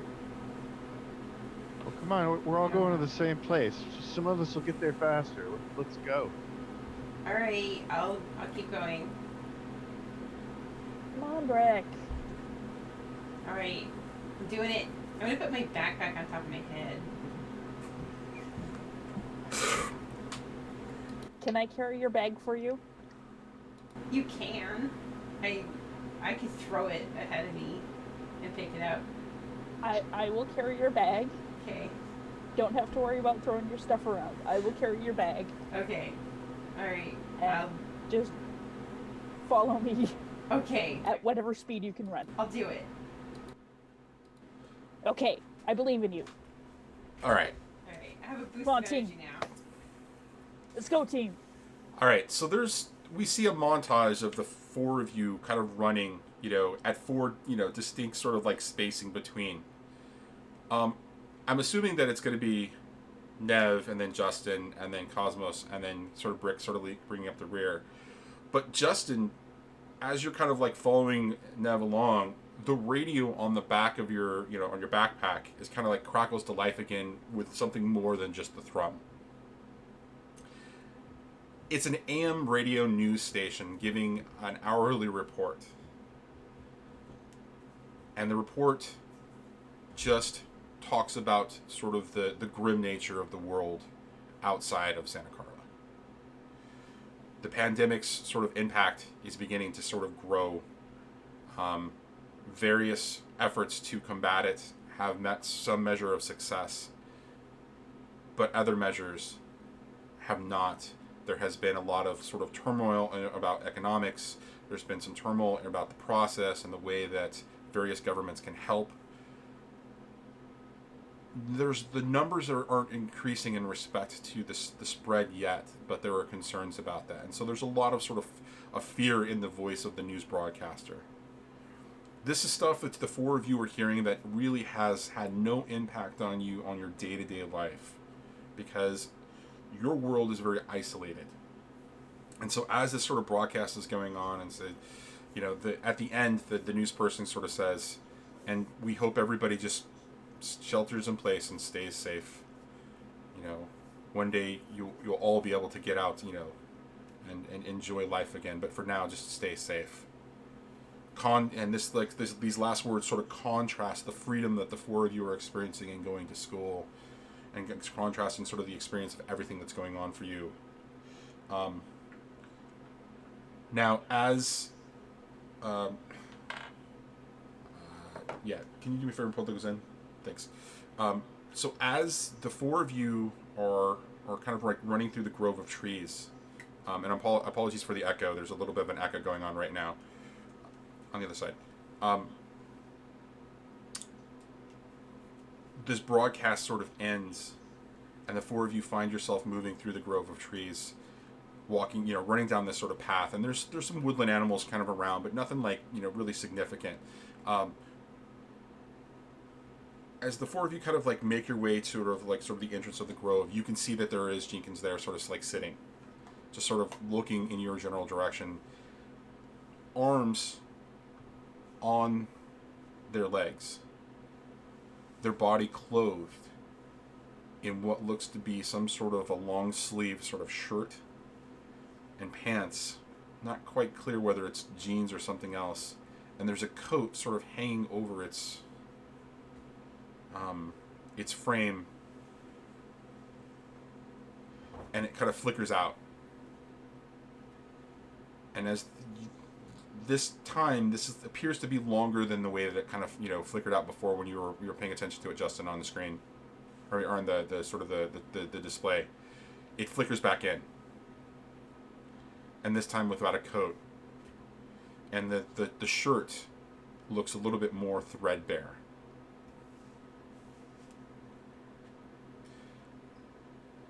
I've been waiting for a really long time to talk to the four of you, it says. Jenkins, what happened? What's going on? I'm not sure I understand the question, Justin. You don't look like you did this morning. You're like wearing clothes, and your face is different. This morning for me was not this morning for you.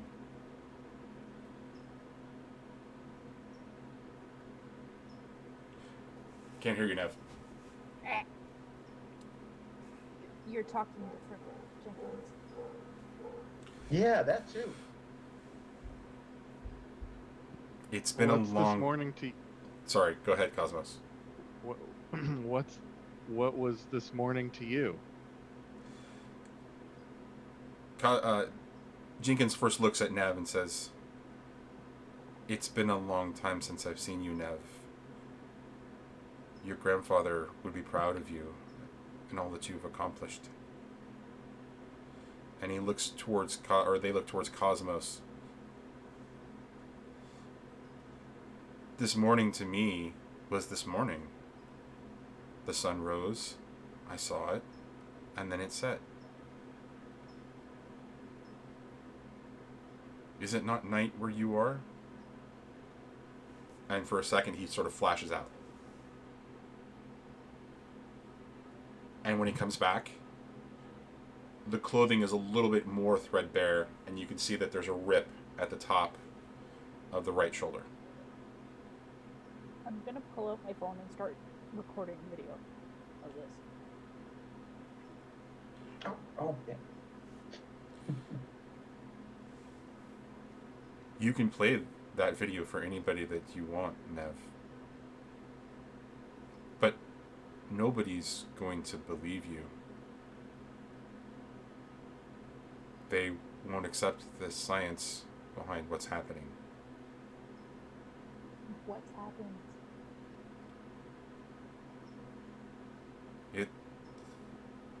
And you see he starts to kind of take his shirt arm, kind of uncuff it, and starts to roll. And he rolls it back, and as you're looking at the arm, it is not the articulated arm, sort of rudimentary frame with servos and articulators. It's covered in some sort of casing and looks a lot smoother.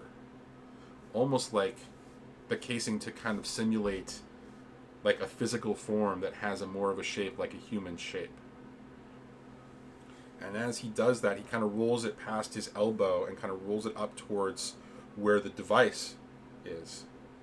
But the device this time doesn't actually look like a part that's a piece separate. It looks like it's embedded in this sort of casing / skin. And he says, "It started with this.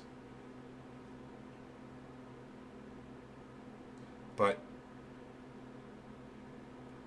I would not have believed you, and you will not believe me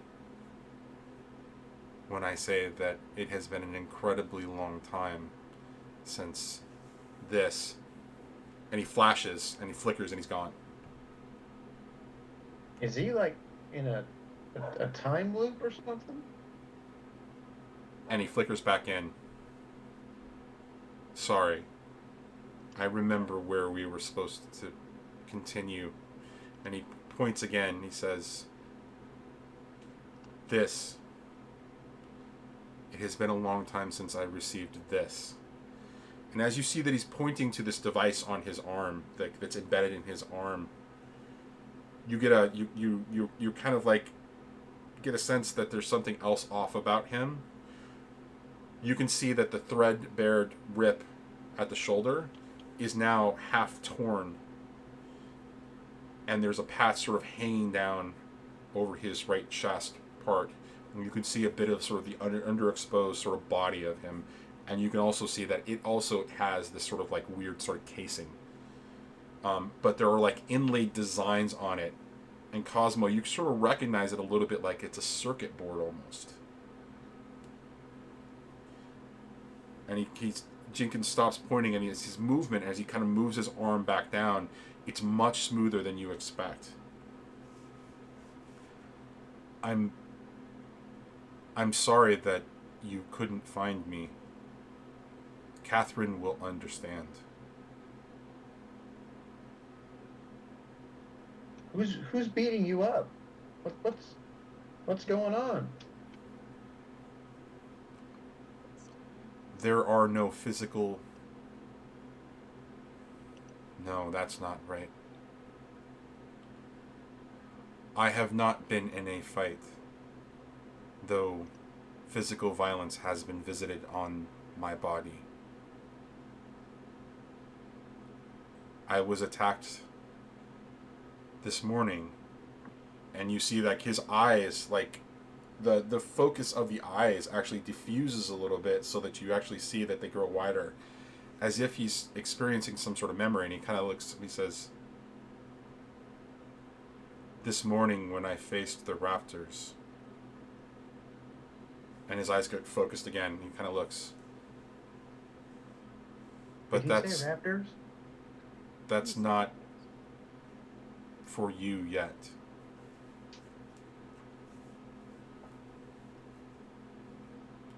You time traveled somehow. That's one way of describing it, Nev. Your grandfather, he could probably explain it better to you than I can.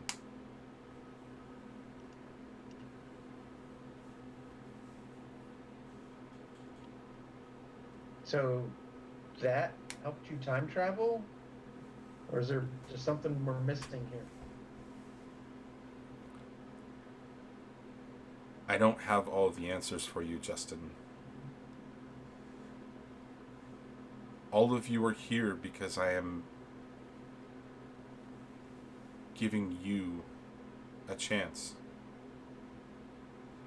And he kind of like, his head just kind of like tilts down for just a second. And you hear him mumble something, and it's something in Latin. You can't quite place it, but it sounds familiar. And he kind of leans his head back up, and he flashes and flickers out.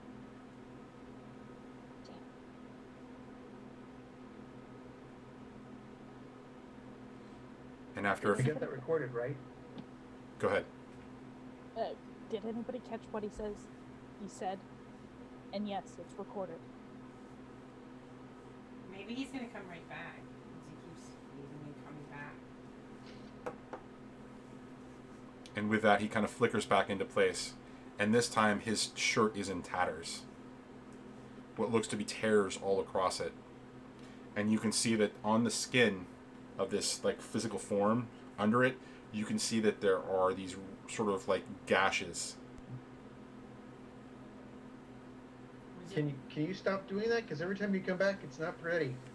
Was it the Stay raptors? here. He looks at Brick and he says, "Yes. Sadly, they grow more prevalent as the days go on." And he looks to Justin and he says, "What was your question again?" Don't stop flickering. It's getting worse for you. Just don't do that. Are I'm you sorry. going in the past or are you going in the future? I thought that was a question. And he kind of turns and he looks at the four of you, kind of taking you all in. I have no control over this. You all helped me do this. What? And a chance to do what? Because you said you were going to give us a chance. A chance to fix things. What's broken?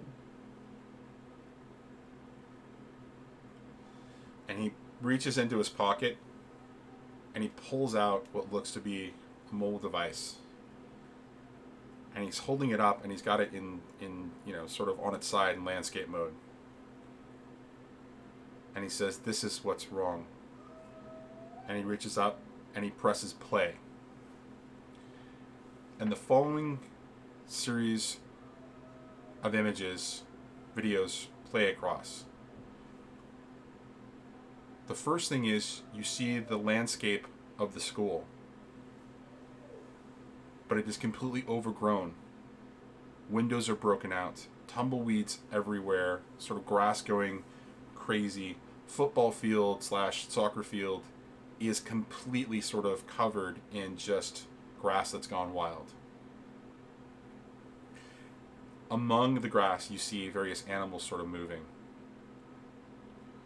And in the background, you see some sort of four-legged robot also moving sort of in the background. And then it kind of flickers, and then it's at night. And the towers of the sort of reactor generator that is prevalent in the town, these huge towers that sort of stand off in the distance that power the university, the loop, the research institution, and the rest of the town, basically. This night sort of scene, like they flicker and they flash, and then they go completely dark. And it pans, and you can see that the camera has just like looked over sort of the valley, or the sort of the sort of the flat area of Santa Carla, and you can just watch the lights all begin to kind of like dim and just go flicker and go black. And the camera slowly begins to adjust, and you can see the town sort of like lit in moonlight, but there's no power whatsoever. All of the vehicles have also stopped that were kind of like traversing, that could be seen in the distance. And then there's a third video, and it's sort of pointed off in the direction up the hill towards the university, and you can see something sort of moving in the grass, sort of darting back and forth. You can hear a little bit of screeching, and then it stops. And then something sort of pops its head up out of the grass, kind of moving its head left and back and forth. And it clearly looks like a dinosaur. It's not any dinosaur that you recognize, though. And just for a second, in the background, you see Jenkins sort of flicker into place. And he calls to it, and the thing just kind of turns and makes its way and starts to attack it. And then Jenkins sort of flickers away.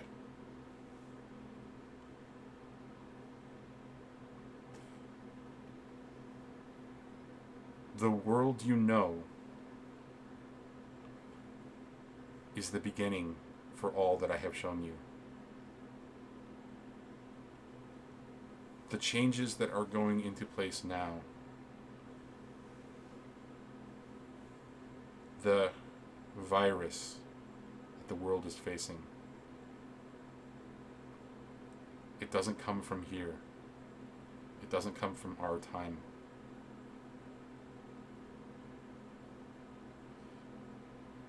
You told me long ago that I would help you fix this, but I don't understand how.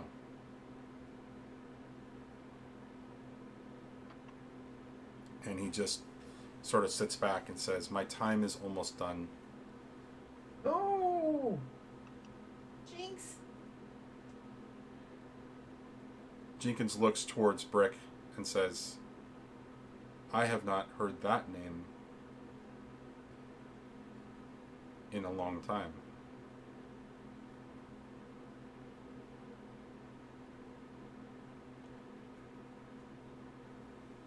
You will know that your story is just beginning, and my story is just ending.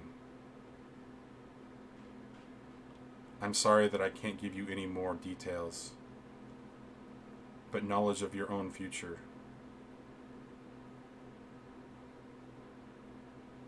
would only destroy my past. And he kind of flickers out.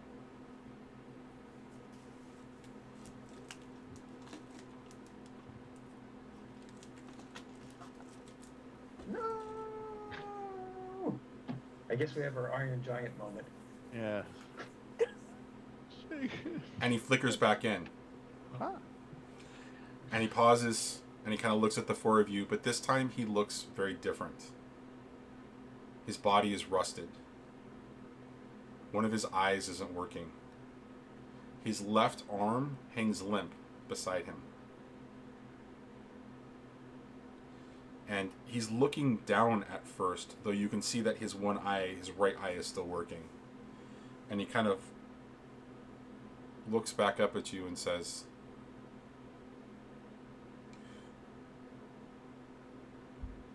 you must tell your friends They must help me figure this out. Dr. Catherine Langford will not believe you. Though your grandfather, and he looks over to Nev, might.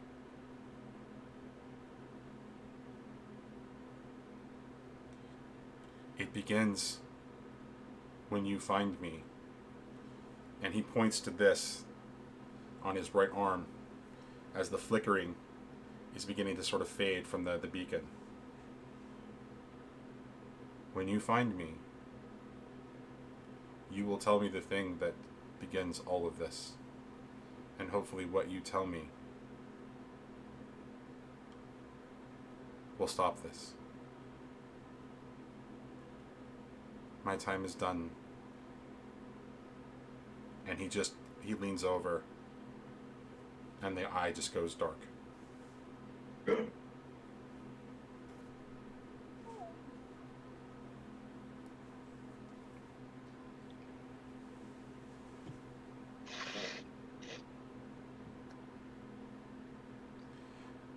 Cosmos, Man, you I get a like that notification. robot. Jenkins is back in the clubhouse, the Science Explorers Lab, makerspace. Okay, guys, He never left. I know what we just saw, but the signal is still going off, and now it's back at the Explorers Club. Maybe what he meant was we catch him before it gets to this point. Let's go. I certainly hope so. Let's go. I throw my stuff into my backpack so it's on my back as fast as possible, and let's not wait. Let's go. All right, so the four of you make your way back to the Science Explorers room, the makerspace / clubhouse sort of setting. And as the four of you kind of pile in, you see that there are various other groups that have kind of come back and showing up, and they're all excited because they're all trying to claim who they found them first, as they all got the notification at the same time that Jenkins was back in the science room, in the explorers room. But you see that nobody is actually paying attention to Jenkins. Like, he's there, but he's like pushing a broom and just kind of pushing it along and kind of just cleaning up one side of the room on the floor.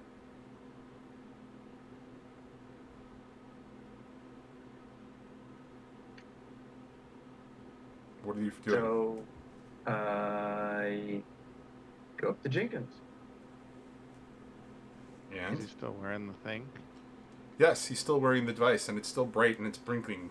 And as you kind of get close to him, your phone kind of alerts and says, "Congratulations, you found Jenkins."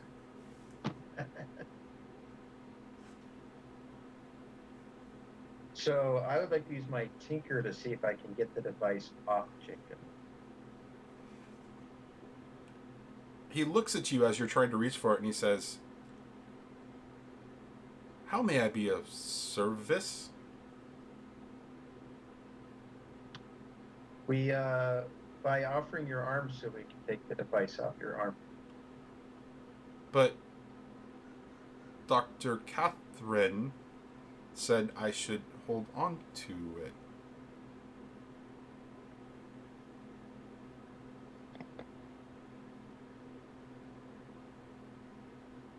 For now, my character backs off, not one to get in trouble until he can explain to Dr. Catherine what's going on.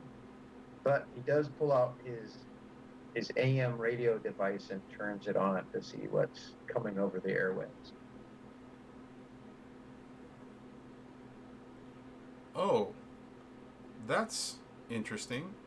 That's an interesting sound. Is that a radio?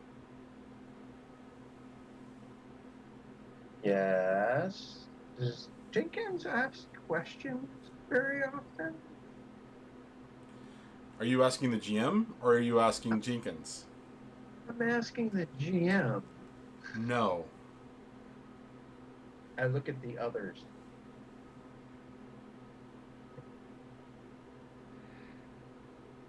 Hey, Jenkins. Hello, Nev. And he kind of cocks his head to the right. When did Dr. Catherine tell you to hang on to that? When Because I'm pretty sure she didn't during the whole "this is what you're doing today" thing. I saw her in the hallway as she left today. After I left on this adventure. This game that all of you were playing.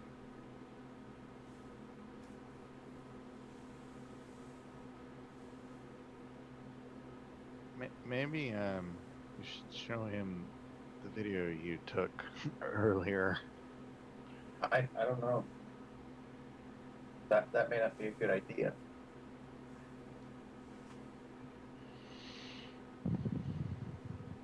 He's asking questions. Oh, I got that. Yeah. I don't think it's good. No. Does he look any different? No. Physically, he does not look different at all. Except the articulation of his eyes. This is something your grandfather was quite proud of. He wanted to give him distinct eyes from other robots. And he had talked to you about it over dinner one night when he was just sort of reminiscing about working on Jenkins as a project, as a side project. Mm-hmm. He said that it gave Jenkins the ability to control his eyes to a certain degree to help engender empathy from anybody he interacted with. Mm-hmm. There's something really off about the way that Jenkins is interacting because the empathy seems to be turned up all the way because as it's listening, Jenkins, the eyes sort of twitch almost as if in anticipation.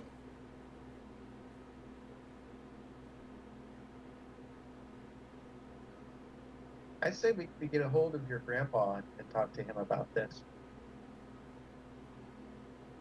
Yeah, that would be a good idea. Maybe we help get Jenkins on a field trip to your grandpa's place. Yeah. He doesn't let me into his basement, but I know he's got stuff down there. Yeah, he's got a lot of stuff down there. Jenkins kind of looks towards Nev and says, "Is that how I can help?" Yes. And looks at Justin. "You would like me to visit Dr. Gibbs' basement?" We're yeah. Let's talk to Mr. Gibbs and then we'll figure out when and where to get you there. We're gonna do that first. Is that all? He's like looking at the other kids.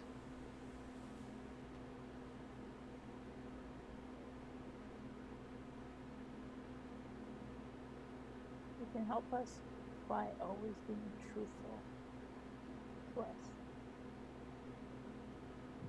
Please. He nods his head. Another gesture that you've never seen before. "I will do my best." And the last words come out very smoothly. This is not good. Jenkins, how long have we been playing this game by your measure?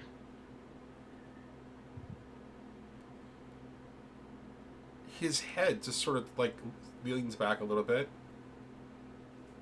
And the eyes just sort of do that sort of twitchy thing. As if he's like thinking. And he looks back at you and he says, 30 days, 23 hours, and 43 minutes.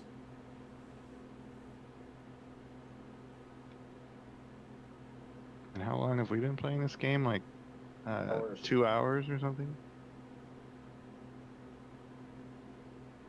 Maybe 3 hours.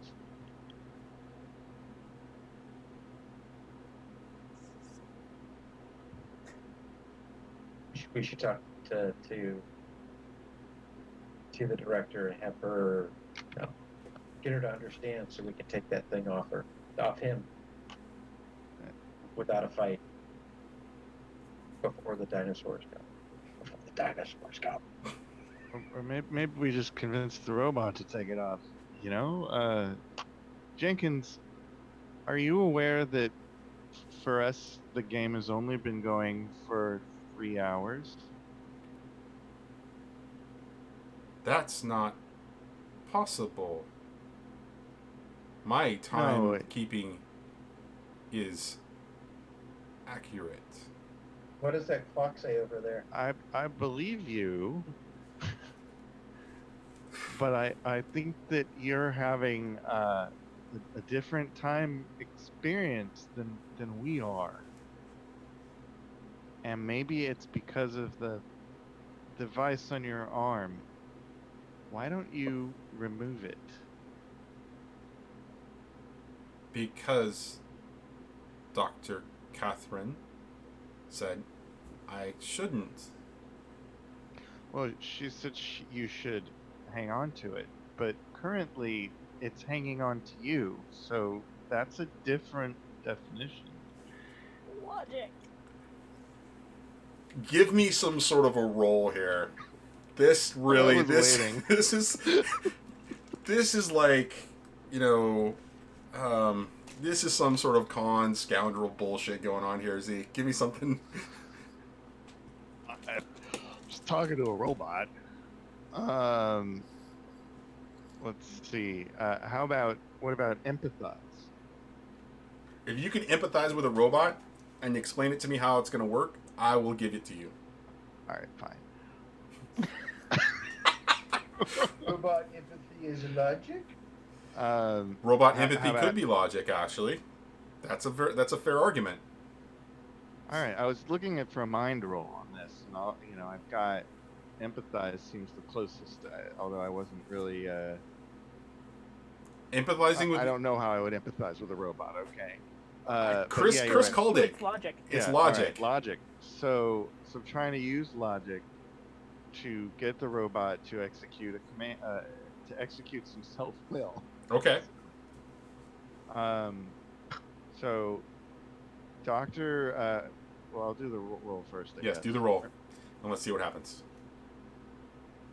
Well. Explain to me what you say, and I will explain to you the response and why it fails. Okay. So, Dr. Catherine wanted you to hang on to the device, but maybe she didn't want you to be wearing the device.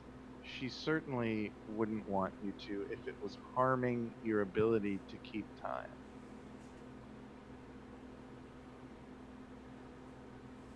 My time is accurate. I promise you, I have monthly checkups with the maintenance team, and they told me not just 2 days ago that my systems were A-OK. But And what? Justin has suggested that I go to Dr. Gibbs' office or basement. I would be happy to have my old friend Dr. Gibbs tell you that too. Great. Perfect. Maybe Dr. Gibbs can do a better logic roll than we can. He has a lot less hormones going through his system and a few more philosophy books under his belt, I'm sure. Right, That right. He might have a bandsaw or two as well. Alexander. Jeez. I'm sure if he Sand wasn't, it off. I'm sure if he wasn't fighting, we would be. I could probably pull it off, but Is there anything else? And he kind of looks at each of you, taking each of you in.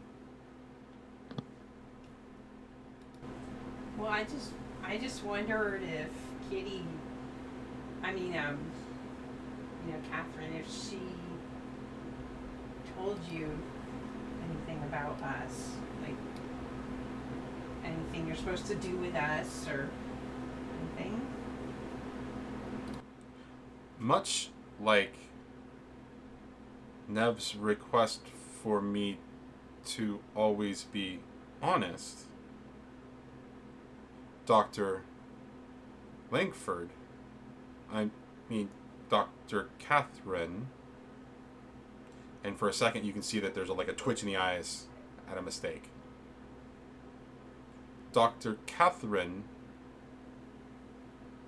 told me to trust you. All of you children. What was the name that he used the first time? What do you Her mean? last name. Her last name. He actually referred to her as her first name, always Dr. Catherine, until this last time, where he made a mistake. And you could see that there was a physical response in his like what essentially amounts to his facial features for that mistake. He's alive. Fire.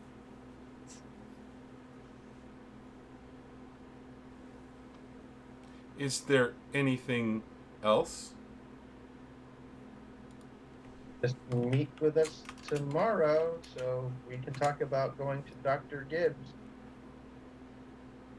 And maybe I'll bring him here for a visit. That works for me. I'm sorry, I gotta break composure here for just a second. No, we're not doing a void comp test. What? Somebody just put the text of the void comp test from Blade Runner in chat.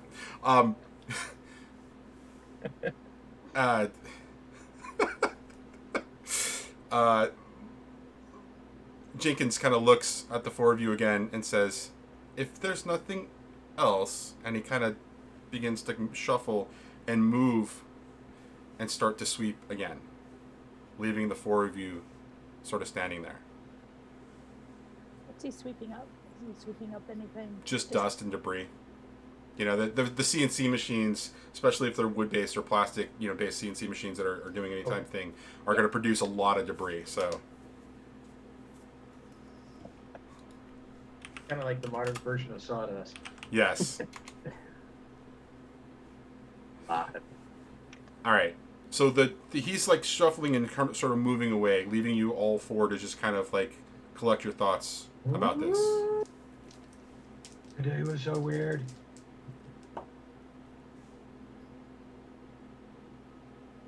So weird. Pizza. Text messages come in for Brick and Nev. Bing, bing, bing, bing. What's the emergency? Sending a messages to each of you. Pizzeria's out of cheese. Can we order more than 2 toppings? I mean, we're delirious at this point. It's well past lunch.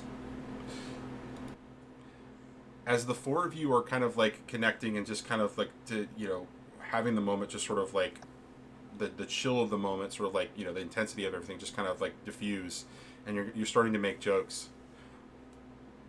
At some point, one of you just sort of looks over back at Jenkins to check in and see what's going on, and you can see that the robot is clearly staring at the four of you, taking you in intently as we fade to black. Dun dun dun. That was so good. That was a lot of fun, guys. Thank you very much. Oh, thank you. That was very cool. So this is a new thing we're going to be doing. This is a Tales from the Loop game. You guys have all come to sort of set the beachhead for the beach the starting point of this particular story.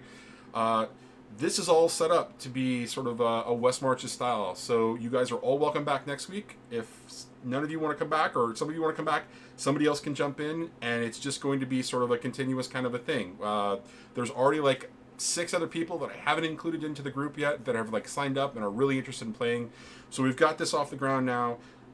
What we will be exploring is the story of Jenkins and the sort of the larger picture and the larger world that's going on, with a backdrop of something that's very similar to the world that we have going on behind us. So I really want to say a huge thank you to all of you. Just kind of like, we've had a couple of weeks where there's been some technical difficulties and some other problems, but we finally got this launched. We finally got this started. So I'm gonna, we're gonna go around the table. We can talk really quickly about what you guys thought. We actually ran longer than I was expecting, but I appreciate you guys all being like really, big troopers and sort of hanging out for that. We'll go around, and then I'll talk a little bit about how anybody else can actually play if they want to play, and then we will just sort of get out of here. So let's go back in reverse order. Zeke, tell me, how'd you enjoy tonight, what you thought, and tell me anything else you want to tell me. Oh, it was a lot of fun. Really, just don't even know where it was going, and yeah, it kind of made me have to sort of think about, A, what is going on, and B, how would my character react. So it was a good challenge. It made me stretch a bit. I liked it. Want to come back sometime? Sure. Yeah. Okay. All right. Just checking in. I didn't get that sense from you just yet there, but so thanks for showing up. For everybody who doesn't know, Zeke is one of my oldest friends, and it's really great to always game with him. So totally appreciate you stopping by and playing with us tonight. Next up, we're gonna go with Amanda. There we go. There. Sorry, I was muted and my mouse was way over here. It was super fun. Yeah, my brain is kind of like, ugh! And I'm empathizing for a robot, and no, super good. It's always fun to play with you, Johnny. Well, thank you. It's always fun to play with you, Amanda. Hope we have you back soon too. Yeah. All right, Chris, tell me more about you. Tell me about what you thought. It was good for stretching my muscles because, I'm usually on the other side of the screen doing this sort of thing. And usually when I'm playing with groups that are much more combat oriented. So a little taste of my own medicine to some degree. But I enjoyed it. Definitely cranked up the weird and the mysterious. For me, the part of the challenge was, now I've committed to this kind of theme and a sciencey game. So how can I kind of still pull it off? And I had a great time. This is your and mine inaugural time to actually play together. Yeah. For once. Seriously. Yeah, for everybody. So I enjoyed it. I had a blast. Everybody who's paying attention or who's watching this, Chris is one of the guys behind Espergenesis, which is a game show, or which is a show that I'm on Arvin Elrond's channel. That's on Friday nights, every other Friday typically, and we've got a show tomorrow night. So, it's been a good time to hanging out and talking with these guys. The game is great. It's space opera, but with a nice sort of more of a sort of I don't know. I feel like there's a little bit of a Babylon 5 thing going on there, and some of more there's more than just sort of the sort of space opera kind of a thing. There's a little more of a twinge of a great story arcs kind of storytelling, and the adventure that we're in currently is a lot of fun. But yes, this is the first time you and I have been at the table. I'm usually the GM anyway, so I feel you when you're paying on that too. But yeah, it was great to have you at the table. Thank you for stopping by, and I hope you come back. And last but not least, Chris Ann, tell us what you think and anything else. And for those of you who don't know, we're in the same room literally because of the way that with the pandemic set up. So I apologize for the volume for the weird audio in advance. But it's so cool. So I mean, I'm actually new to this. I'm really still new. I've only played a few games before. New to RPG, and so I kind of felt like I didn't get started, and when I finally figured out my character, I was like, whoa, I have all these ideas, but I really don't know when's the right point to jump in with all of them, so I'm still holding something I stole from Chris, and there's all these ideas I have, and so I definitely want to come back. It's really fun playing with all of you and getting to be here when I'm usually not even able to watch the VODs after of one of Johnny's shows. So. Yeah, we don't rarely get to play enough, but it's always fun when we get a chance to. We played at a couple of cons, and that's been a really great time. So, so thank you for playing. Thank you all of you for playing. Now, real quick, we're way over time. This went an hour and 15 minutes longer than I was expecting. I'm a little surprised, given how little I planned for you guys. You guys made it so big, so it was a lot of fun just kind of watching you kind of explore sort of that landscape. This show is regulars, 5 p.m. Pacific, 8 p.m. Eastern, every Thursday, until the pandemic ends. This show is going to go until the pandemic ends, and we're here to explore sort of like some of the more serious aspects of what's going on in the world, while, you know, with the guise of like innocence and just dealing with, you know, sort of how, you know, we perceive the world. So if you guys want to join us, there is a link I'm posting in chat now. This is the sign-up form. If you have not already signed up, for those of you who are watching who haven't signed up, it's right there. Please go ahead and go sign up. I will be reaching out to the next sort of like group of people to bring into the sort of larger conversation about this, and we will, yes, longest game ever, Salem, thank you for coming in, nice to see you. We'll be bringing that group into sort of like the private group chat for this, and getting them up to speed, getting them characters, and then we will just be picking folks who want to play every week, and every week we will tell an aspect of the story. For those of you who know Tales from the Loop as a game system, we are doing what's called a mystery landscape. There are a bunch of things going on. This show set up the framework, and I appreciate the four of you sort of like stepping up and really kind of bearing with what was a little bit more of a railroady kind of a story. But this is all going to happen, and it's a fantastic sort of medium for just to be able to express oneself and sort of deal with some of these issues. So thank you guys so much. Much love to all of you, and thank you for everybody who showed up and watched. With that, that's about it. And so we're going to end the stream now. So thanks, and have a lovely Thursday night. Bye.